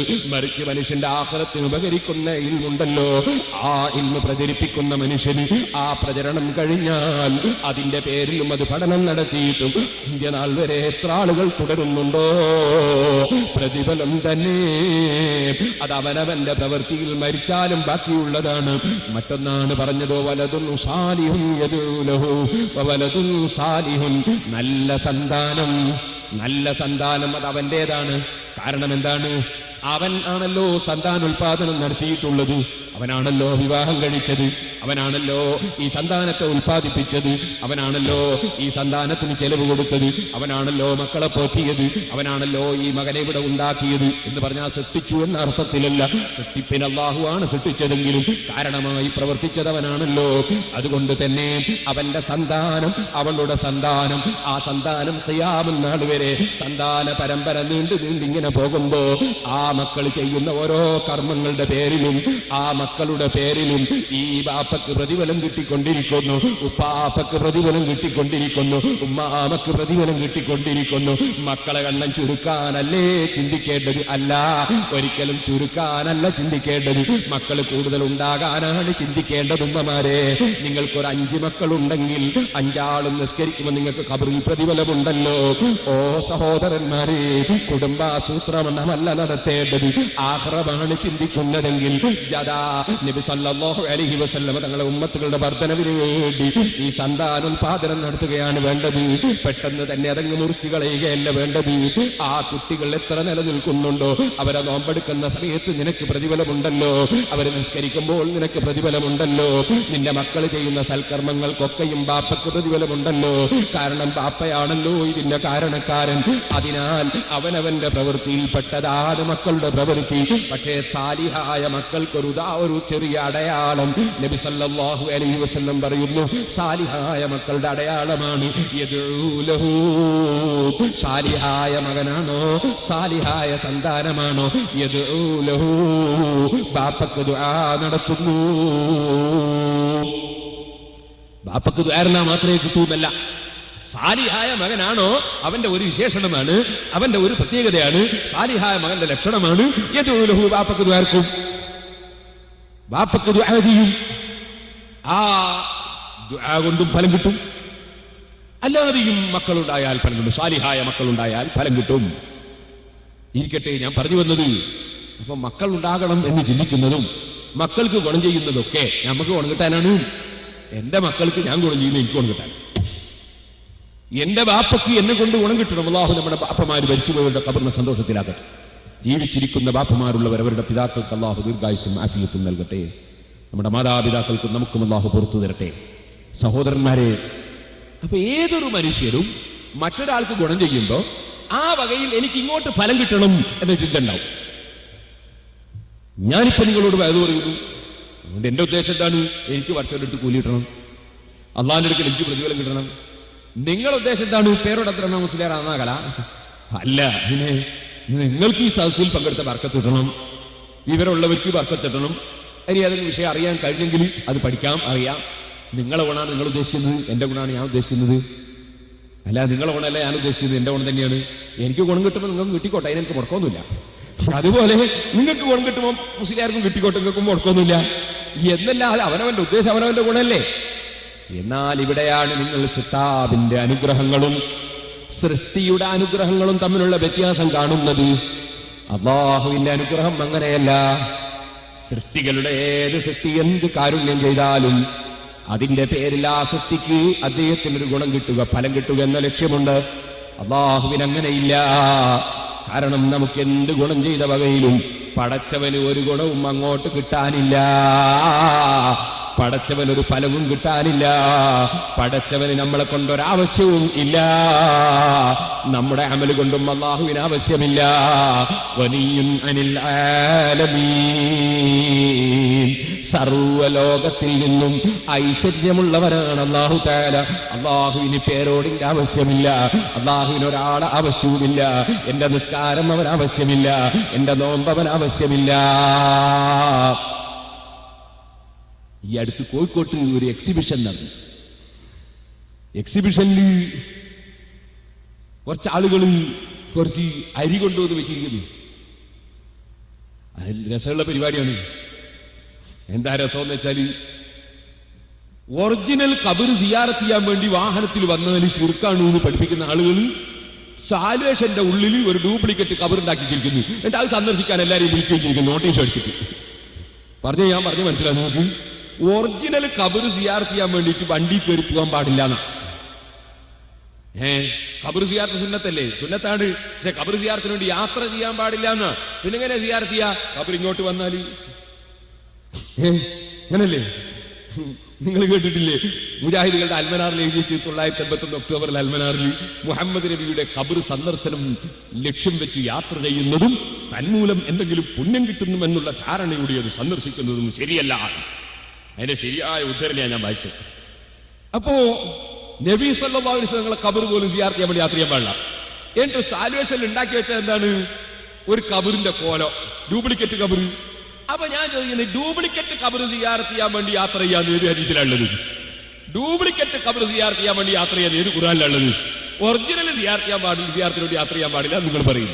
ഈ ഡ്യൂപ്ലിക്കേറ്റിന് പോകാൻ ഏത് ഖുർആൻ? ഈ കിതാബിൽ അയ്യത്തി സുന്നത്തി ഏത് ഖുർആനിൽ ഏത് ഹദീസിൽ? എന്നാൽ ഞാൻ പറഞ്ഞു വരുന്നത്, ആ ഖബറിന്റെ അപ്പുറത്ത് പിന്നെ കൊണ്ടാച്ചെന്നത് കുറച്ച് അരിയാണ്. എന്തിനാണ് അരി കൊണ്ടുവന്ന് വെച്ചത്? അരി ചൂണ്ടിക്കാണിച്ചിട്ട് പറയാണ്, എന്താണ് ഈ മരിച്ചവരുടെ പേരിൽ നമ്മൾ ഈ അരി കൊടുക്കേണ്ടി ഒന്നും ആവശ്യം അല്ലാത്തില്ല. അപ്പൊ ഒരു കുട്ടി ചോദിച്ചു, അള്ളാഹ്ക്ക് നിസ്കാരത്തിന്റെ ആവശ്യമുണ്ടോ?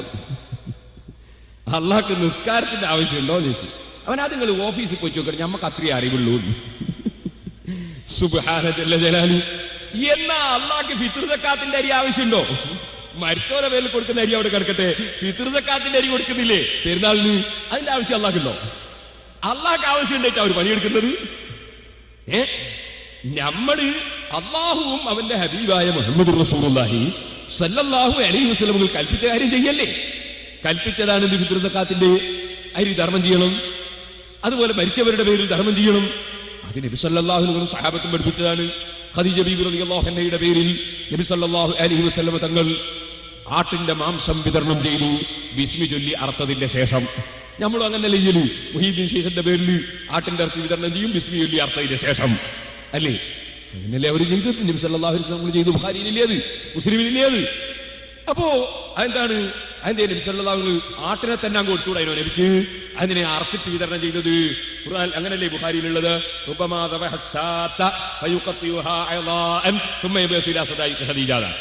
ആട്ടിനെ അറുത്തിട്ട് കഷ്ണം കഷ്ണമാക്കി നുറുക്കിയിട്ട് ഖദീജ ബീവിയുടെ സ്നേഹിതകൾക്ക് കൊടുത്തേക്കൂടാ. അതിനങ്ങനെ ചെയ്തത് അപ്പോഴേ ഭക്ഷണമുള്ളൂ. അറക്കുന്നതിന് മുമ്പ് ഭക്ഷണമല്ല. ഭക്ഷണമാണെങ്കിൽ അറക്കണം, അറക്കുന്നതിന് മുമ്പ് ആട് ഭക്ഷണമല്ല.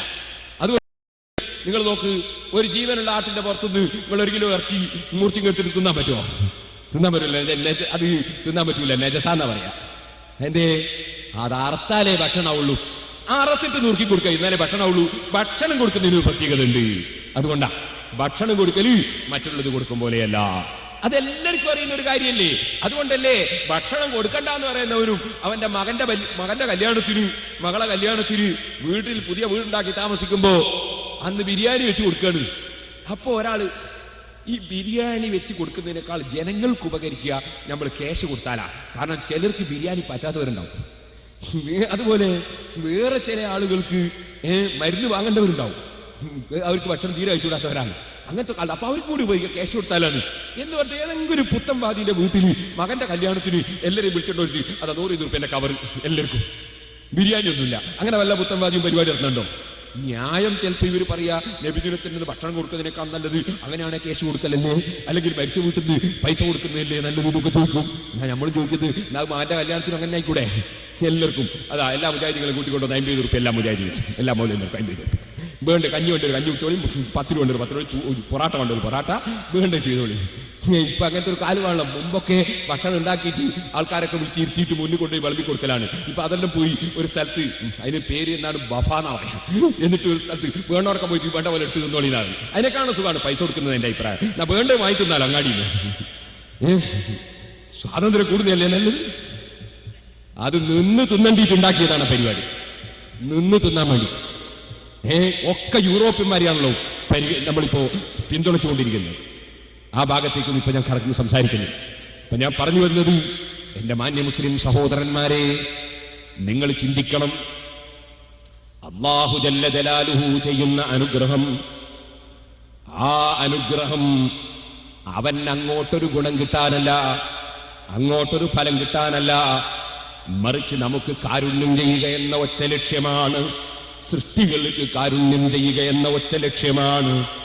ആ ലക്ഷ്യത്തിൽ ആയിരക്കണക്കിന് അനുഗ്രഹങ്ങൾ ചെയ്തുകൊണ്ടിരിക്കുന്ന ഒരു രാജാവ്, ആ രാജാവിന്റെ അധികാര പരിധിയിലല്ലാതെ ഒരു പ്രദേശവുമില്ല, ഒരു ശരീരവുമില്ല, ഒരു ചെറിയ രോഗം പോലുമില്ല, ഒരു മേഖലയുമില്ല, ഒരു സൃഷ്ടിയുമില്ല. അങ്ങനെ എല്ലാറ്റിന്റെയും അധിപനായ ആ രാജാവ്, അവന്റെ വിശാലമായ കാരുണ്യം, അവൻ കൊടുത്ത കണ്ണുകൊണ്ട് മനുഷ്യൻ ഹറാമിലേക്ക് നോക്കിയിട്ടും കണ്ണിന്റെ കാഴ്ച പിൻവലിക്കാതെ അവനതാ കാഴ്ച പിന്നെയും നൽകുന്നു. അവൻ കൊടുത്ത കാതുകൊണ്ട് ഹറാമ് കേട്ടിട്ടും പിന്നെയും കാതിന്റെ കേൾവി നിലനിർത്തി കൊടുക്കുന്നു. വല്ലാത്ത കാരുണ്യമുള്ള രാജാവ് തന്നെ. ഭാര്യമാരെ പീഡിപ്പിക്കല്ല, ഭാര്യ വീട്ടുകാരെ ശല്യപ്പെടുത്തല്ല. നിന്റെ മകളുടെ ഭർത്താവ് നിന്റെ വീട്ടിൽ വരുമ്പോൾ നിനക്കെന്തൊരാദരവാണ്. എന്നാൽ അതുപോലെ നിന്റെ മകന്റെ ഭാര്യ വരുമ്പോഴും നിനക്കൊരു സ്നേഹം പ്രകടിപ്പിച്ചുകൂടെ? അവളുടെ ആങ്ങള വരുമ്പോഴും സ്നേഹവും ബഹുമാനവും പ്രകടിപ്പിച്ചുകൂടെ? സുബ്ഹാനല്ലാഹ്. കല്യാണം കഴിച്ചു വന്നിട്ടുള്ള പെൺകുട്ടികളെ ഒരു 2ാം നമ്പറായി ചില സ്ത്രീകളില്ലേ?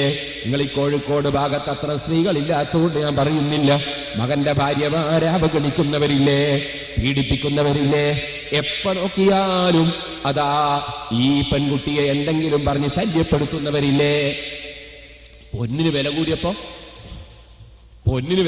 ചില ഉമ്മാര് മകന്റെ ഭാര്യക്ക് കൊടുത്ത പൊന്ന് പറഞ്ഞ പോലെ തന്നെ ഉണ്ടോന്നൊന്ന് തൂക്കി നോക്കിയാട്ടെ.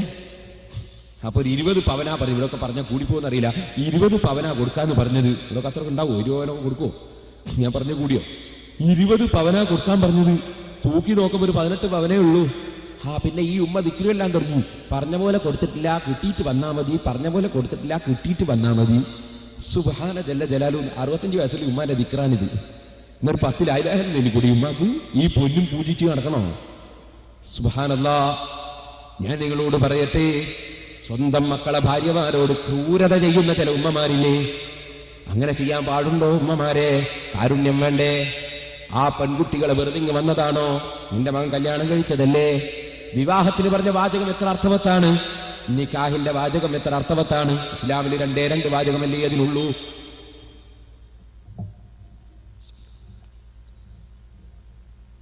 ഒരു വാചകം നിക്കാഹ്, അതിന്റെ അർത്ഥം കൂട്ടിച്ചേർക്കുക. അങ്കഹ്തുക ബിദ്ദീ, എൻ്റെ മകളെ ഞാൻ നിനക്ക് കൂട്ടിച്ചേർത്തു എന്ന്. കൂട്ടിച്ചേർത്തു എന്ന് പറഞ്ഞതിൻ്റെ അർത്ഥം എന്താ? 2 കൂടി ഒന്നാന്നല്ലേ അല്ലേ? പഞ്ചസാരയും ചായപ്പൊടിയും പാലും അല്ല തിളക്കുന്ന വെള്ളവും കൂട്ടിച്ചേർന്നപ്പോ എല്ലാം കൂടി ചായ അല്ലേ? അപ്പൊ കൂട്ടിച്ചേർത്ത് അത് നാൻകാഹിത്തുക്കബിന്ദീന് ആ വാക്കിന്റെ അർത്ഥം തന്നെ. അപ്പോഴാ കബിൽ തുനിക്ക ഹഹാ, നിങ്ങളെ മകളെ എനിക്ക് കൂട്ടിച്ചേർത്തതെന്ന് ഞാൻ സ്വീകരിച്ചു തന്നെ. രണ്ടും കൂടി ഒന്നാണ്. പിന്നെ ആ മകനും മകന്റെ ഭാര്യയും കൂടി ഒന്നായിട്ട് പോകുമ്പോൾ ഈ ഉമ്മാക്ക് അസൂയ തോന്നണം? അതിന്റെ ആവശ്യമുണ്ടോ? അതുപോലെ ബിന്ദി മറ്റൊരു വാചകമാണ്. എൻ്റെ മകളെ നിനക്ക് ഞാൻ ഇണയാക്കി തന്നു. ഇണ എന്ന് പറഞ്ഞാൽ തന്നെ എന്താണ്? ഒന്നുണ്ടായാ മറ്റതില്ലെങ്കിൽ ആദ്യത്തേന് പ്രസക്തി ഇല്ല അല്ലേ? 1500 രൂപയുടെ ചെരുപ്പൂടിയ കയറിയപ്പോൾ പറഞ്ഞു ഒറ്റ ചെരുപ്പ് 50 രൂപ കയറാം, ആർക്കും വാങ്ങൂ. കാരണം ഒന്നില്ലാതെ മറ്റേന് പ്രസക്തിയുണ്ടോ?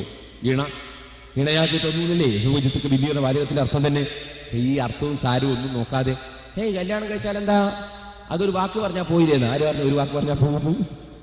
എന്നിട്ട് ചില ചങ്ങാതികൾ, ഇപ്പൊ അടുത്തൊരു ചങ്ങാതി, എനിക്ക് വെറുപ്പ് പിടിച്ചിട്ട് ഞാൻ 3 തലാക്ക് ചൊല്ലിപ്പോയി ഉസ്താദെ, ഇനി എന്താ വേണ്ടത്? വെറുപ്പ് പിടിച്ചിട്ട് തീയിൽ പോയി തുള്ളി ഉസ്താദെ, ഇനി എന്താ വേണ്ടത്? പൊള്ളു തന്നെ. ഒരാൾക്ക് വെറുപ്പ് പിടിച്ചിട്ട് ഒറ്റ തുള്ളല് തീയില് എന്തോ പൊള്ളുമ്പോൾ ചോദിക്കുക ഇനി എന്താ ഉസ്താദെ? ഒന്നുമില്ല, പൊള്ളു തന്നെ. 3 തലാക്ക് വെറുപ്പ് പിടിക്കുമ്പോൾ ചെല്ലാനുള്ളതാ തലാക്ക്? വെറുപ്പ് പിടിക്കും പറയാനുള്ള 3 തലാക്ക്? അതിന് പിന്നെ ഒരു കൂട്ടർ എന്താ ചെയ്തത്? ഈ വെറുപ്പിടിച്ചോനൊന്ന് രക്ഷപ്പെടുത്തണല്ലോ. അതിനെന്താ ഇത്? 3 തലാക്കല്ല ഒന്നേ പോകുള്ളൂ. 3 തലാക്കല്ല ഒന്നേ പോകുള്ളൂ എന്ന് അക്കക്ഷികൾ തന്നെ പറയുകയും ചെയ്തു. 3 തലാക്കല്ലേ ഹറാമാണ്. പിന്നെ ഇതിനെ ഹറാമാന്ന് ഒന്നല്ലേ പോകുള്ളൂ, പിന്നെ ഇതിനെ ഹറാമാന്ന് 3 തലാക്കില്ല ഒന്നേ പോകുള്ളെങ്കിൽ പിന്നെ 3 തലാക്കല്ല ഹറാമാണ്ടിയില്ലല്ലോ. കാരണം ഒന്നല്ലേ പോകുള്ളൂ. പോവാത്ത കാര്യം ചെയ്താൽ എന്താ ഹറാമാണെന്ന് പറയുമ്പോൾ തന്നെ മനസ്സിലായില്ലേ പോയാ? അതുകൊണ്ട് 3 അങ്ങ് പോകുന്നു. അതുകൊണ്ടല്ലേ ഹറാമാക്കിയത്? ഇങ്ങനെ വിവരമില്ലാണ്ട് ഇപ്പൊ വേറെ സുബ്ഹാന ജല്ല ജലാലുഹു. അപ്പൊ നിങ്ങൾ ആലോചിക്കണം, ഈ വെറുപ്പ് പിടിച്ചിട്ട് ചെല്ലാനുള്ളതാണോ തലാഖ്? വിവാഹത്തിന്റെ ബന്ധം തന്നെ ചെറിയ ബന്ധമാണോ? ഇവിടെ നിങ്ങൾ ആലോചിക്കണം, ഇതൊരു ചെറിയ വാചകമല്ല. വിവാഹബന്ധം വലിയ ബന്ധമാണ് അല്ലേ? നമ്മുടെ നാട്ടിൽ പുതിയാപ്പിളുടെ ഭാര്യന്റെ ഉമ്മാക്ക് അമ്മായി എന്നാ പറയാം. ഇവിടെ എന്താ പറയാ? അമ്മായി തന്നെ. അമ്മ ആയതാണല്ലോ പിന്നെ അല്ലേ? പഴയ അമ്മയല്ലല്ലോ, ഇപ്പൊ പുതുതായിട്ട് അമ്മ ആയതാ. അവിടെ അമ്മ ആയി തന്നെ, കാന അമ്മ. അപ്പോ കാനത്തൂന്നായിക്കോട്ടെ. അപ്പൊ ഞാൻ പറഞ്ഞു വന്നത്, ഈ അമ്മായി ഉണ്ടല്ലോ, ആ അമ്മായി ഭാര്യയങ്ങ് മരിച്ചു പോയാലും ഈ അമ്മായിനെ തൊടാമല്ലോ, അമ്മായിനെ കാണാമല്ലോ. ഈ ബന്ധം ചെറിയ ബന്ധമാണോ? ഇവൻ വേറെ 4 എണ്ണം കെട്ടിയാലും ആദ്യത്തെ അമ്മായിനെ തൊടാമല്ലോ, ആദ്യത്തെ അമ്മായിനെ കാണാമല്ലോ. വല്ലാത്ത ബന്ധമല്ലേ വിവാഹബന്ധം? ഓ ചെറുപ്പക്കാരെ, വെറുപ്പ് പിടിക്കുമ്പോൾ ഊരിയെറിയാനുള്ളതല്ലത്. ഭാര്യമാര് നമുക്ക് ചീത്ത പറയാനുള്ളതല്ല, തെറി പറയാനുള്ളതല്ല. അതുപോലെ പെൺകുട്ടികളെ, നിങ്ങൾ ഒരിക്കലും തന്നെ ഭർത്താക്കന്മാരെ വഞ്ചിക്കുന്നവരാകരുത്, ഭർത്താവിന്റെ കുടുംബത്തെ ശല്യപ്പെടുത്തുന്നവരാകരുത്. ഞാൻ നിങ്ങളോട് പറയട്ടെ, ഭർത്താവിന്റെ ബാപ്പയോട്, സ്വന്തം ബാപ്പയോട് കാണിക്കുന്നതിനേക്കാൾ ആദരവ് പ്രകടിപ്പിച്ചുകൊണ്ട് പെൺകുട്ടികൾ ജീവിക്കണം. എങ്കിലാ നിങ്ങളെ ഭർത്താവിന് സമാധാനമുണ്ടാകൂ. അതുപോലെ നിങ്ങളുടെ സ്വന്തം ഭർത്താവിന്റെ ഉമ്മയോട്, സ്വന്തം ഉമ്മയേക്കാൾ നിങ്ങൾ ആദരവ് കാണിക്കണം. എങ്കിലേ നിങ്ങൾക്ക് അല്ലാഹുവിന്റെ അനുഗ്രഹം ലഭിക്കുകയുള്ളൂ, നിങ്ങളെ കുടുംബത്തിന് സമാധാനം ലഭിക്കുകയുള്ളൂ. ഞാൻ ആ ഭാഗത്തേക്ക് കടന്ന് സംസാരിക്കുന്നില്ല. എല്ലാ രംഗവും മനുഷ്യൻ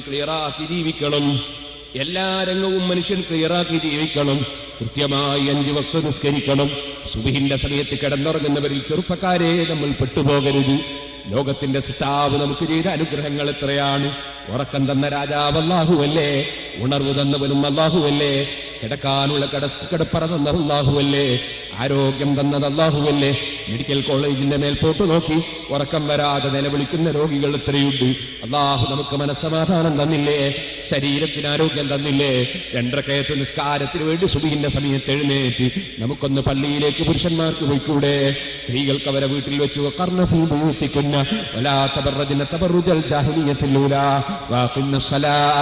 ഖുർആൻ വീട്ടിലടങ്ങി ഒരുങ്ങിക്കഴിഞ്ഞുകൊണ്ട് നിസ്കരിക്കാനല്ലേ സ്ത്രീകളോട് കൽപ്പിച്ചത്. ആ കൽപ്പന പ്രകാരം സ്ത്രീകൾക്ക് വീട്ടിൽ വെച്ച് കൃത്യമായ ആ നിസ്കാരം ഒന്ന് നിർവഹിച്ചുകൂടെ? അതുപോലെ ഓ ചെറുപ്പക്കാരെ, നിങ്ങൾ കള്ളിന്റെ പിന്നാലെ പോകല്ല കേട്ടോ. പുതുവത്സരം കഴിഞ്ഞപ്പോ കേരളത്തിൽ വിറ്റ കള്ളിന്റെ കണക്ക് പരിശോധിച്ചു നോക്കുമ്പോ മുസ്ലിമീങ്ങൾ കൂടുതൽ താമസിക്കുന്ന സ്ഥലത്തല്ലേ കള്ള് കൂടുതൽ ചെലവായതായി റിപ്പോർട്ട് കിട്ടുന്നത്. ഓ വേദർശനം പറയട്ടെ, അതേ ടൗണിന്റെ എത്ര ഭാഗങ്ങളിലാണ് കള്ള് കുടിക്കുന്ന ചെറുപ്പക്കാർ, കഞ്ചാവിന്റെ പിന്നാലെ പോകുന്ന ചെറുപ്പക്കാർ, അതുപോലെ അതേ മയക്കുമരുന്നിന്റെ പിന്നാലെ പോകുന്ന ചെറുപ്പക്കാർ, വേദനയിലെ ചെറുപ്പക്കാരെ, നമ്മുടെ ബുദ്ധി നശിപ്പിക്കുന്ന, ശരീരത്തിന്റെ ആരോഗ്യം നശിപ്പിക്കുന്ന വസ്തു കാരുണ്യവാനായ റബ്ബ് നമുക്ക് വിരോധിച്ചതല്ലേ? അള്ളാഹു അനുവദിച്ചു തന്ന എത്രയെത്ര വെള്ളങ്ങളുണ്ട് ഇവിടെ. നമുക്ക് ഇളനിറന്ന തന്നില്ലേ, പാലെന്ന തന്നില്ലേ, മുന്തിരിക്ക ജ്യൂസ് തന്നില്ലേ, അള്ളാഹു തആല 1000 വെള്ളം തന്നില്ലേ, വല്ലാത്ത അനുഗ്രഹങ്ങൾ അള്ളാഹു തന്നില്ലേ. അവൻ തന്ന തൊള്ളയിലൂടെ, അവൻ തന്ന വയറ്റിലേക്ക് അവൻ വിരോധിച്ച കള്ളെങ്ങനെ കുടിക്കാൻ ധൈര്യം വരുന്നു? ഇപ്പൊ നിങ്ങൾ കോഴിക്കോട്ട് തന്നെയല്ലേ ഡോക്ടർമാർ ഒരു പരിപാടി സംഘടിപ്പിച്ചു. നമ്മളൊക്കെ പരിപാടിന്റെ അവസാനം സലാത്ത് ചൊല്ലി പിരിയലുണ്ട്. ഡോക്ടർമാർ തല്ലുണ്ടാക്കിയിട്ട് പിരിഞ്ഞു. അതിനെന്താ പറ്റിയത്? പേപ്പറിൽ സംഘാടകർ വിശദീകരണം എന്താണ്? അത് സംഘാടകരിൽ അതുപോലെ പരിപാടി വന്ന ചിലർ മദ്യപിച്ചു വന്നിട്ട് കുഴപ്പമുണ്ടാക്കിയതാണ്. അപ്പൊ ഞാനിങ്ങനെ ആലോചിച്ചു, ഇത്രയും ലക്ഷങ്ങൾ ചെലവഴിച്ചിട്ട്, ഇത്രയും കൊല്ലങ്ങൾ പഠിച്ചിട്ട്, ഇത് വയറ്റിലായാൽ എന്താ സംഭവിക്കാൻ ഇതുവരെയും പഠിച്ചിട്ടില്ല. ഈ പഠനം മുഴുവൻ പഠിച്ചിട്ട് ഈ സാധനം വയറ്റിലായാൽ അപ്പോഴെന്താ ഉണ്ടാകുക എന്ന് പഠിച്ചിട്ടില്ല. പിന്നെ എന്ത് ഡോക്ടറായത് ഇതോ എനിക്ക് മനസ്സിലാകാത്തത്. ഈ ഡോക്ടർ കൊയൽ വെച്ചിട്ട് നമുക്ക് മരുന്ന് കൂടി തന്നാൽ നമ്മളെ കഥ എന്തായിരിക്കും? എന്തൊരു ലോകത്താ ജീവിക്കുന്നത്. വടകരണ്ടി നമ്മളെ പ്രൊഫസർ മഹമ്മൂദ് സാഹിബിനോട് പറഞ്ഞു, ഉസ്താദെ 3 ആൾ റെയിൽവേ സ്റ്റേഷനിൽ വന്ന് തന്നു. എന്നിട്ടോ ഒരാൾക്ക് യാത്ര പോകണം, 2 ആൾ യാത്രയാക്കാൻ വന്നതാണ്. എന്നിട്ടോ വണ്ടി ലൈറ്റാണ്, തീവണ്ടി ലൈറ്റാണ്. അപ്പൊ പിന്നെ എന്ത് ചെയ്തു? 3 ആൾ പറയും നമുക്കൊന്ന് മിനിങ്ങീറ്റ് വരാൻ പറഞ്ഞു. എനിക്ക് മനസ്സിലായില്ല എന്റെ മിനിങ്ങീറ്റ് വരാന്നാണ്.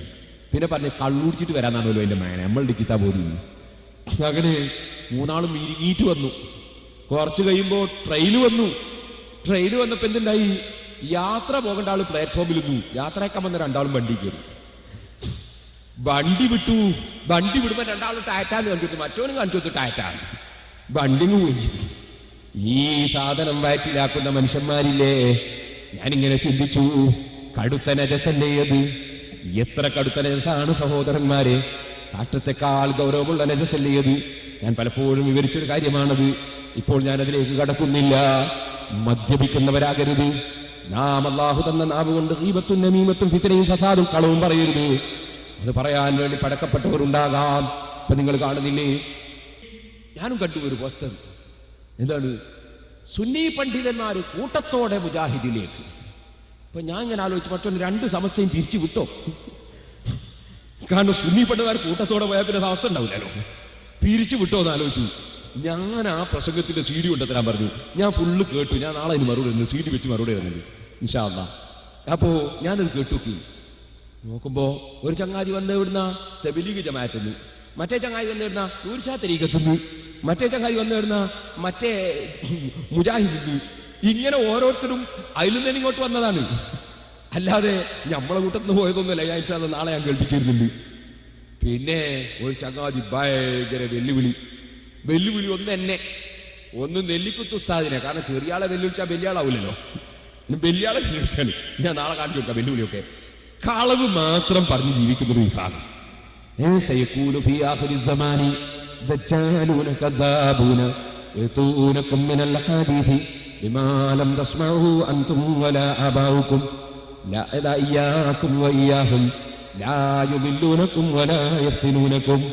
ഈ ഹദീസ് ഞാൻ പലപ്പോഴും പറഞ്ഞതാണ്. ഖിയാമത്ത് നാളാകുമ്പോൾ കബളിപ്പിക്കുന്ന ഒരു വിഭാഗം വരും, പച്ചക്കള്ളം പറയുന്ന ഒരു വിഭാഗം വരും. ആ കക്ഷികൾ നിങ്ങളെ പിഴപ്പിക്കരുത് കേട്ടോ, സൂക്ഷിച്ചോളണം എന്ന് നബി സല്ലല്ലാഹു അലൈഹി വസല്ലം തങ്ങൾ പറഞ്ഞു. ആ ഹദീസിനെ പറ്റിയും കള്ളത്തരം പറഞ്ഞു. ആ ഹദീസിനെ പറ്റിയും കള്ളത്തരം പോലീസ് സ്റ്റേഷനിൽ കക്കാന്ന് പറയില്ലേ, അത് ആ ഹദീസിനെ പറ്റിയും കള്ളത്തരം പറഞ്ഞു. അതെന്താ പറഞ്ഞത്?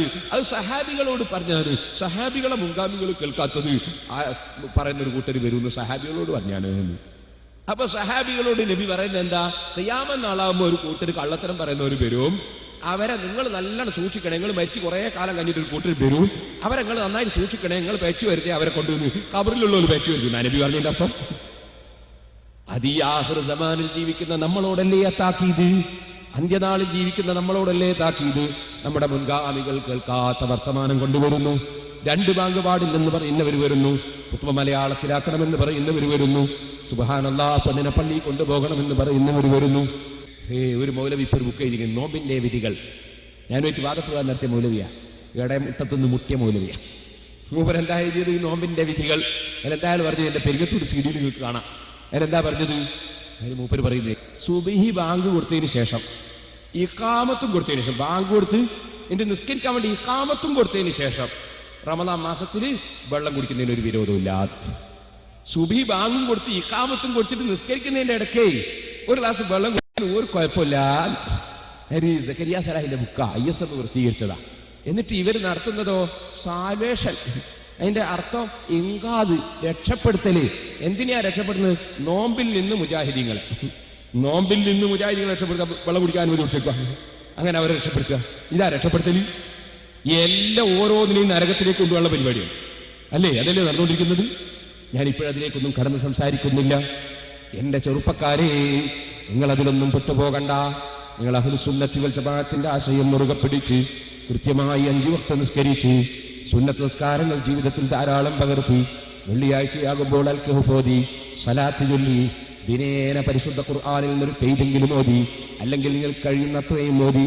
ഇമാം അഹ്മദ് ഇബ്നു ഹംബൽ റളിയല്ലാഹു അൻഹു പറയുന്നത് 40 ദിവസത്തിനിടയ്ക്ക് ഒരു ഖത്മ് ഓതി തീർക്കണമെന്നാണ്. 40 ദിവസത്തിനിടയ്ക്ക് ഒരു ഖത്മ് ഓതി തീർക്കണമെന്നാണ്. ഇതുകൊണ്ടാണ് നമ്മളെ നാട്ടിലൊക്കെ മരിച്ച വീട്ടിൽ 40 കഴിക്കാന്നൊരു പരിപാടി ഉണ്ടല്ലോ. ആ പരിപാടി വന്നത് തന്നെ അവിടെ നിന്നാണ്. 40 ദിവസം കൊണ്ട് ഖുർആൻ ഖത്മ് തീർത്താൽ അതിന്റെ ദുആ നടത്തുന്ന ദിവസമാണ് 40. അതാണ് 40 കഴിക്കുക എന്ന പേര് മുമ്പ് കാലത്ത് വന്നിട്ടുള്ളത്. ഫത്ഹുൽ മുഈൻ ഓതിയ മുതഅല്ലിമീങ്ങൾക്ക് അത് അറിയാമല്ലോ. ഖുർആൻ ഓതുന്നതിനെ സംബന്ധിച്ച് ഫത്ഹുൽ മുഈൻ വിശദീകരിച്ചപ്പോ ആ ഫത്ഹുൽ മുഈൻ ഇത് പറഞ്ഞിട്ടുണ്ടല്ലോ. എന്താ പറഞ്ഞത്? 40 ദിവസത്തിലെടുത്ത് ഖുർആൻ ഖത്മ് തീർക്കൽ പ്രത്യേകം ആവശ്യമാണെന്ന് അഹ്മദ് ഇബ്നു ഹംബൽ റളിയല്ലാഹു അൻഹു പറഞ്ഞിട്ടുണ്ട്. ഇരിക്കട്ടെ സഹോദരന്മാരെ, ഖുർആൻ പരമാവധി ഓതാൻ വേണ്ടി ശ്രമിക്കുക, ദിക്ർ ധാരാളം ചൊല്ലാൻ വേണ്ടി ശ്രമിക്കുക, പടച്ചറബിനോട് താണുകയാണ് പ്രാർത്ഥന നടത്തുക. അല്ലാഹു ജല്ല ജലാലുഹു ബഹുമാനിച്ചതിനെയും ബഹുമാനിച്ച വസ്തുക്കളെയും വ്യക്തികളെയും ബഹുമാനിക്കുക. അല്ലാഹു ആദരിച്ചതിനെ ആദരിക്കുക, അല്ലാഹു സ്നേഹിച്ചതിനെ സ്നേഹിക്കുക, അല്ലാഹുവിൻ്റെ വഴിയിൽ ജീവിച്ച് മരിക്കുക. അതിന് പ്രതിജ്ഞ എടുക്കണമെന്ന് നിങ്ങളോടും എന്നോടും ഉണർത്തി ഞാൻ എൻ്റെ വാക്കുകൾ അവസാനിപ്പിക്കട്ടെ.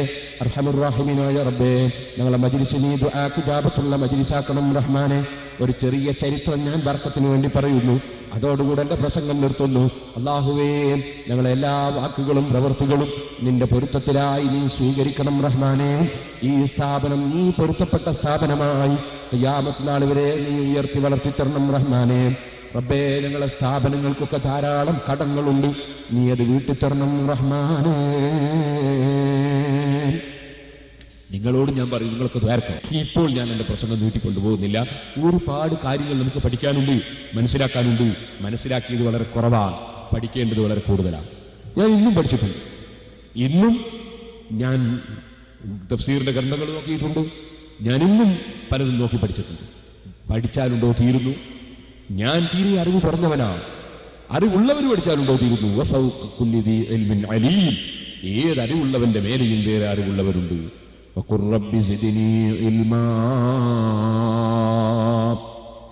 ലോകത്ത് ഏറ്റവും അറിവുള്ള നേതാവ്, ലോകത്തിന്റെ മുഴുവനും നേതാവ് മുഹമ്മദുർ റസൂലുള്ളാഹി സ്വല്ലല്ലാഹു അലൈഹി വസല്ലമ തങ്ങളല്ലേ.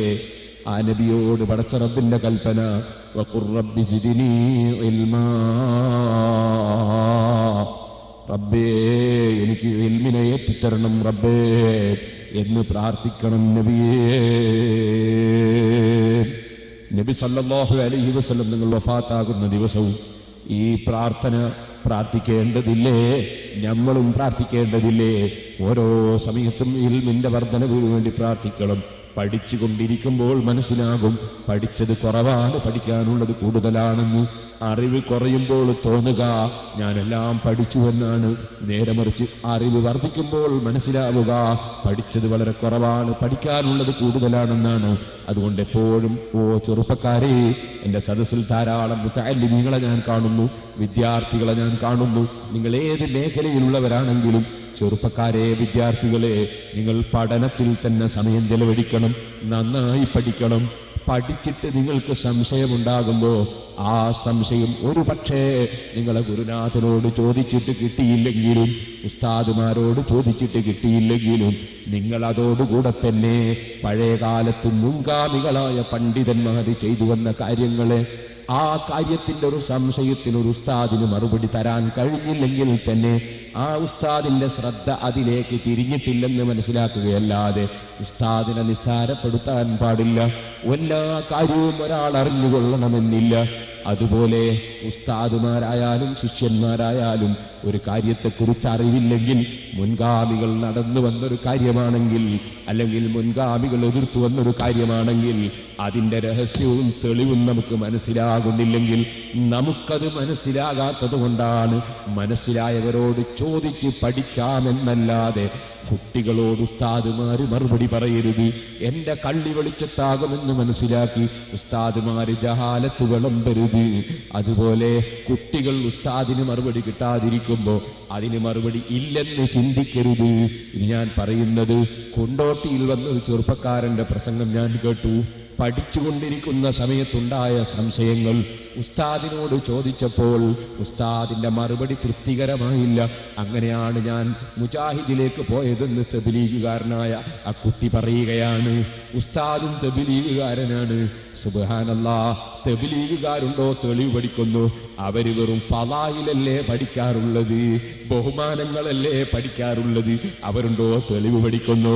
കുട്ടികൾ തെളിവ് ചോദിച്ചാലുണ്ടോ അവർക്ക് പറയാൻ സാധിക്കുന്നു? അതുകൊണ്ട് ഏതെങ്കിലും ഒരു ഉസ്താദ് തബ്ലീഗായാലും ശരി, അല്ലാത്തതായാലും ശരി, ഒരു ഉസ്താദിന് ഒരു കാര്യം പറഞ്ഞു തരാൻ കഴിയുന്നില്ലെന്ന് മനസ്സിലാക്കി തെളിവില്ലെന്ന് തെറ്റിദ്ധരിക്കരുതേ ചെറുപ്പക്കാരെ. നമ്മുടെ മുൻഗാമികൾ തെളിവുകളെല്ലാം കണ്ടവരാണ്. അവർ പഠിച്ചതുപോലെ നമ്മൾ പഠിച്ചവരല്ല, ഗ്രഹിച്ചവരല്ല.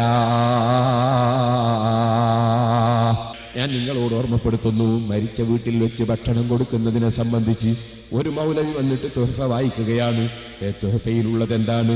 തുഹഫയിൽ വ്യക്തമായി തന്നെ പറഞ്ഞത് മരിച്ച മയ്യത്തിന്റെ ആളുകൾക്ക് അയൽവാസികളും അകന്ന ബന്ധുക്കളും ഭക്ഷണം ഉണ്ടാക്കി കൊടുക്കണം എന്നാണ്.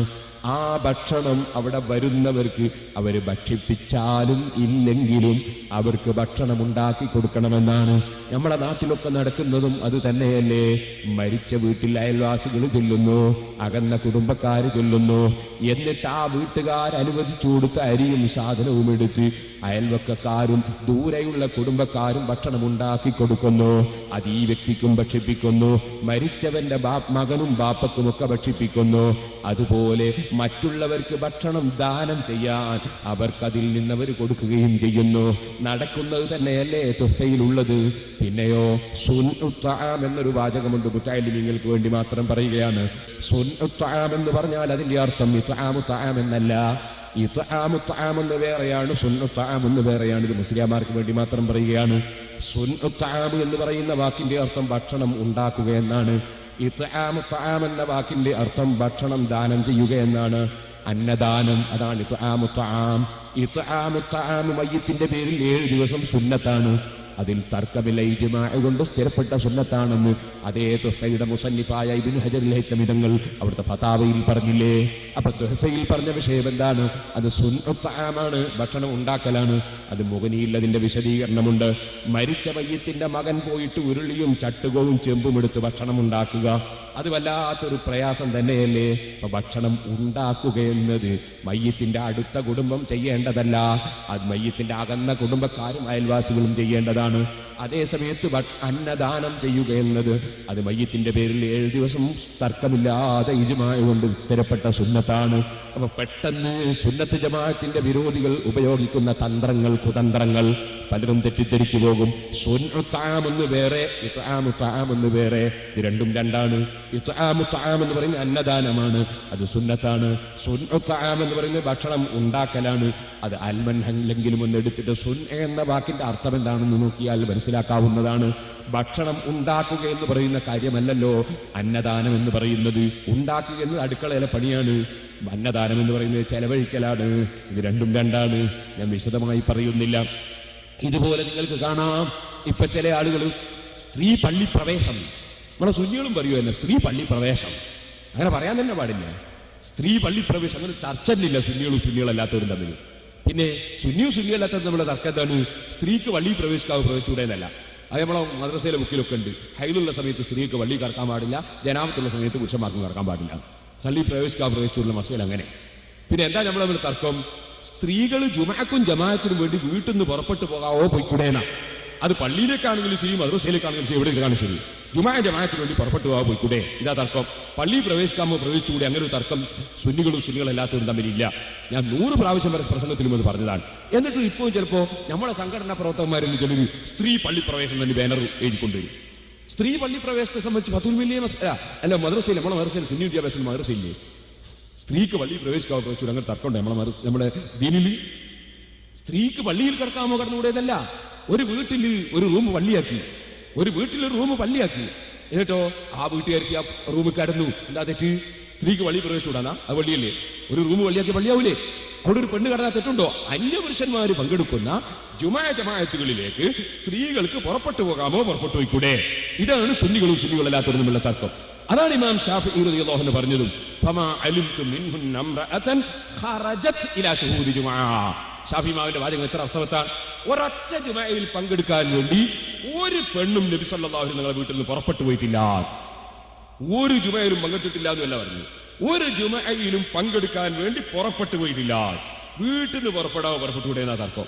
എന്തിന്? നിസ്കാരത്തിന് വേണ്ടി, ജുമഅക്ക് വേണ്ടി, ജമാഅത്തിന് വേണ്ടി. ഇവിടെയാ തർക്കം. അല്ല പള്ളി കടന്നുകൂടുന്ന തർക്കം തന്നെ സുന്നികളും അല്ലാത്തവരും തമ്മിൽ ഇല്ല. അത് വേറൊരു വിഷയമാണ്. അന്യപുരുഷന്മാർ പങ്കെടുക്കുന്ന സ്ഥലങ്ങളിൽ സ്ത്രീകൾ വന്ന് കലരാനും പങ്കെടുക്കാനും പാടില്ല. അത് പള്ളിയിലും പാടില്ല, അല്ലാത്ത സ്ഥലത്തും പാടില്ല. അത് വേറൊരു വിഷയം. സ്റ്റേജ് പോലും പാടില്ല. പക്ഷെ അത് ഞങ്ങൾ നാളെ കൊണ്ടോട്ടിങ്ങനെ കാണിക്കുന്നത് സെലഫി ഫെസ്റ്റ് എന്ന് പറഞ്ഞാലോ, സെലഫി ഫെസ്റ്റ് ഇത് ബാനർ വെച്ചിട്ട് നടത്തിയ പരിപാടിയാണ്. അതിനെന്താ ഉള്ളതെന്ന് നിങ്ങൾ ഫാത്തിഹ ഓതിയാ ശിർക്ക. അതുകൊണ്ട് ഫാത്തിഹ മലയാളത്തിലാക്കി, എന്നിട്ടൊരു പാട്ടുണ്ടാക്കി. ഈശ്വരനാണ് സർവസ്തോത്രങ്ങളും അൽഹംദുലില്ലാഹി റബ്ബിൽ ആലമീൻ അർത്ഥം. അങ്ങനെ ഓരോന്നും പാട്ടാക്കി, 7 ആയത്തും പാട്ടാക്കി.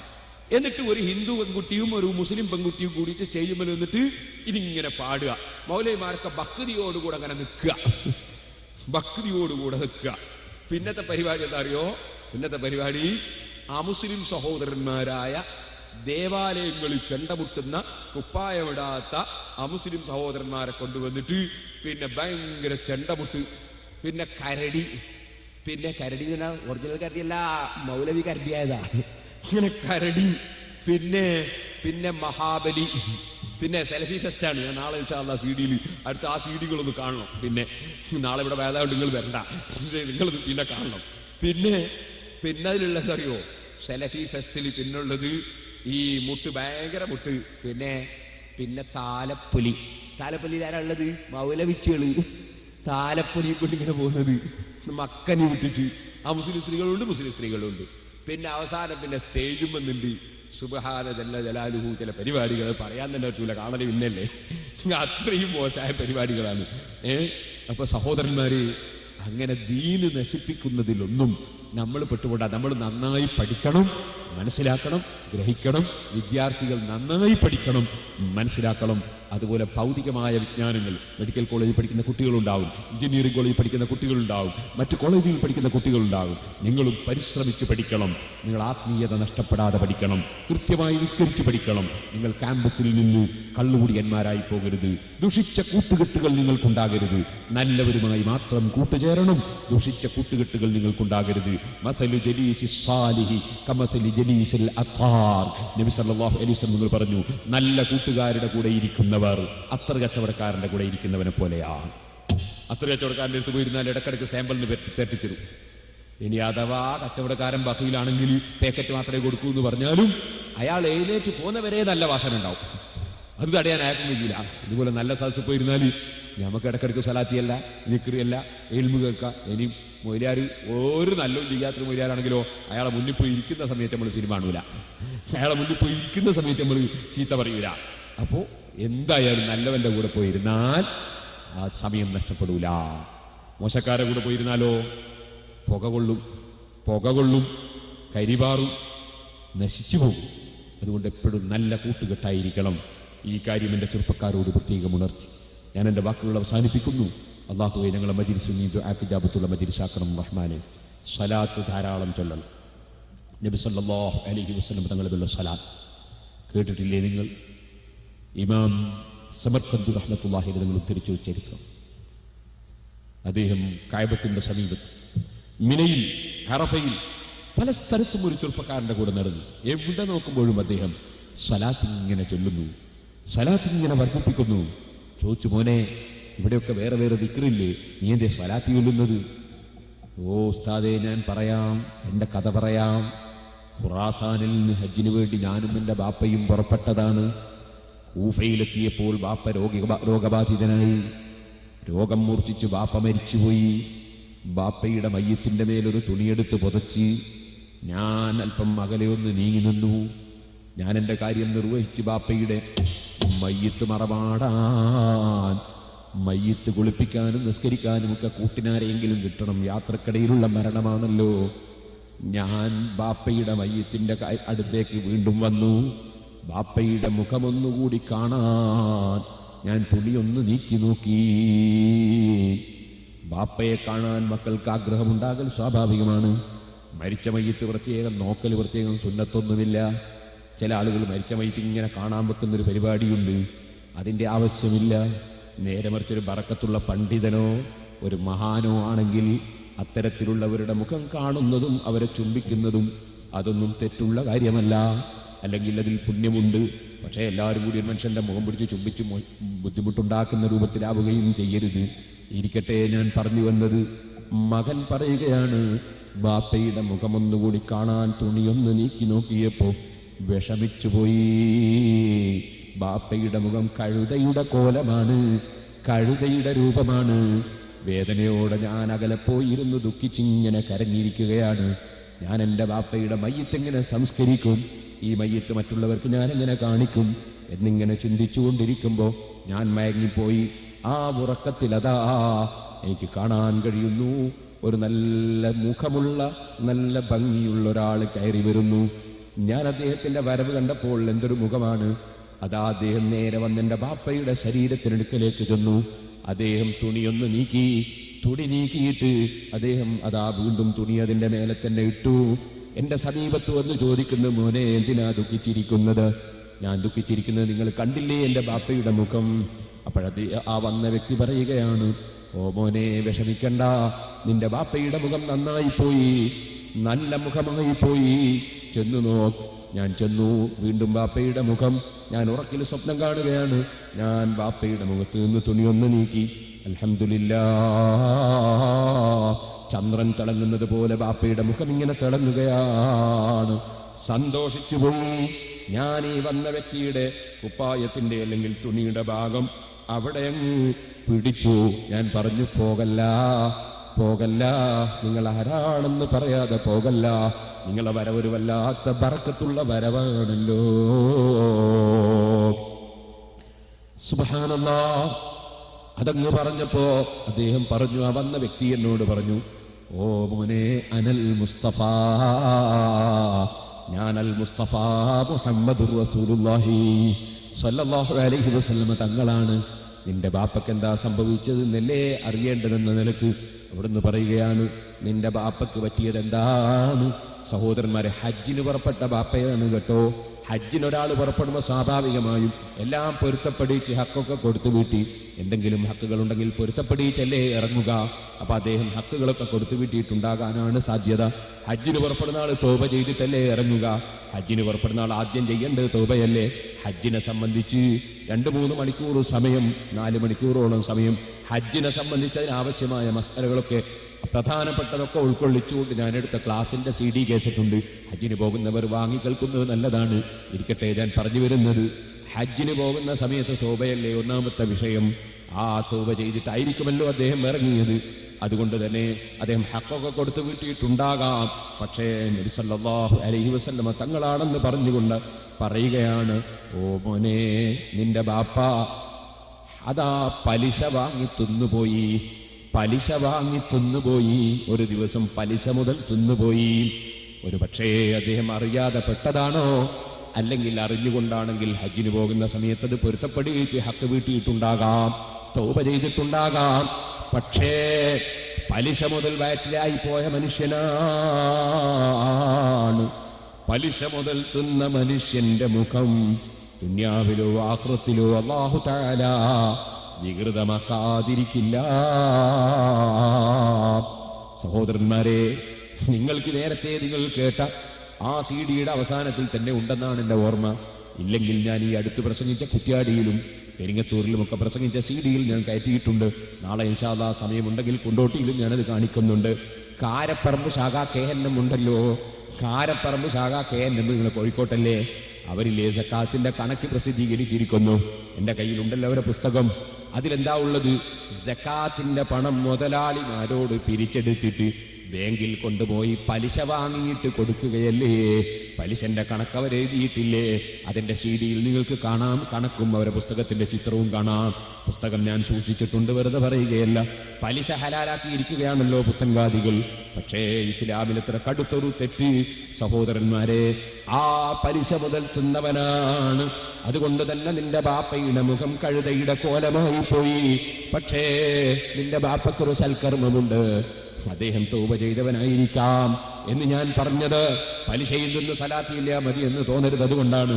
ഇരിക്കട്ടെ സഹോദരന്മാരെ, പലിശ മുതൽ തിന്നുപോയ ആ മനുഷ്യൻ തൗബ ചെയ്തവനാണെങ്കിലും അദ്ദേഹം ഹക്ക് കൊടുത്ത് വീട്ടിയവനാണെങ്കിലും അദ്ദേഹത്തിനൊരു സൽഗുണമുണ്ടതെന്താണ്?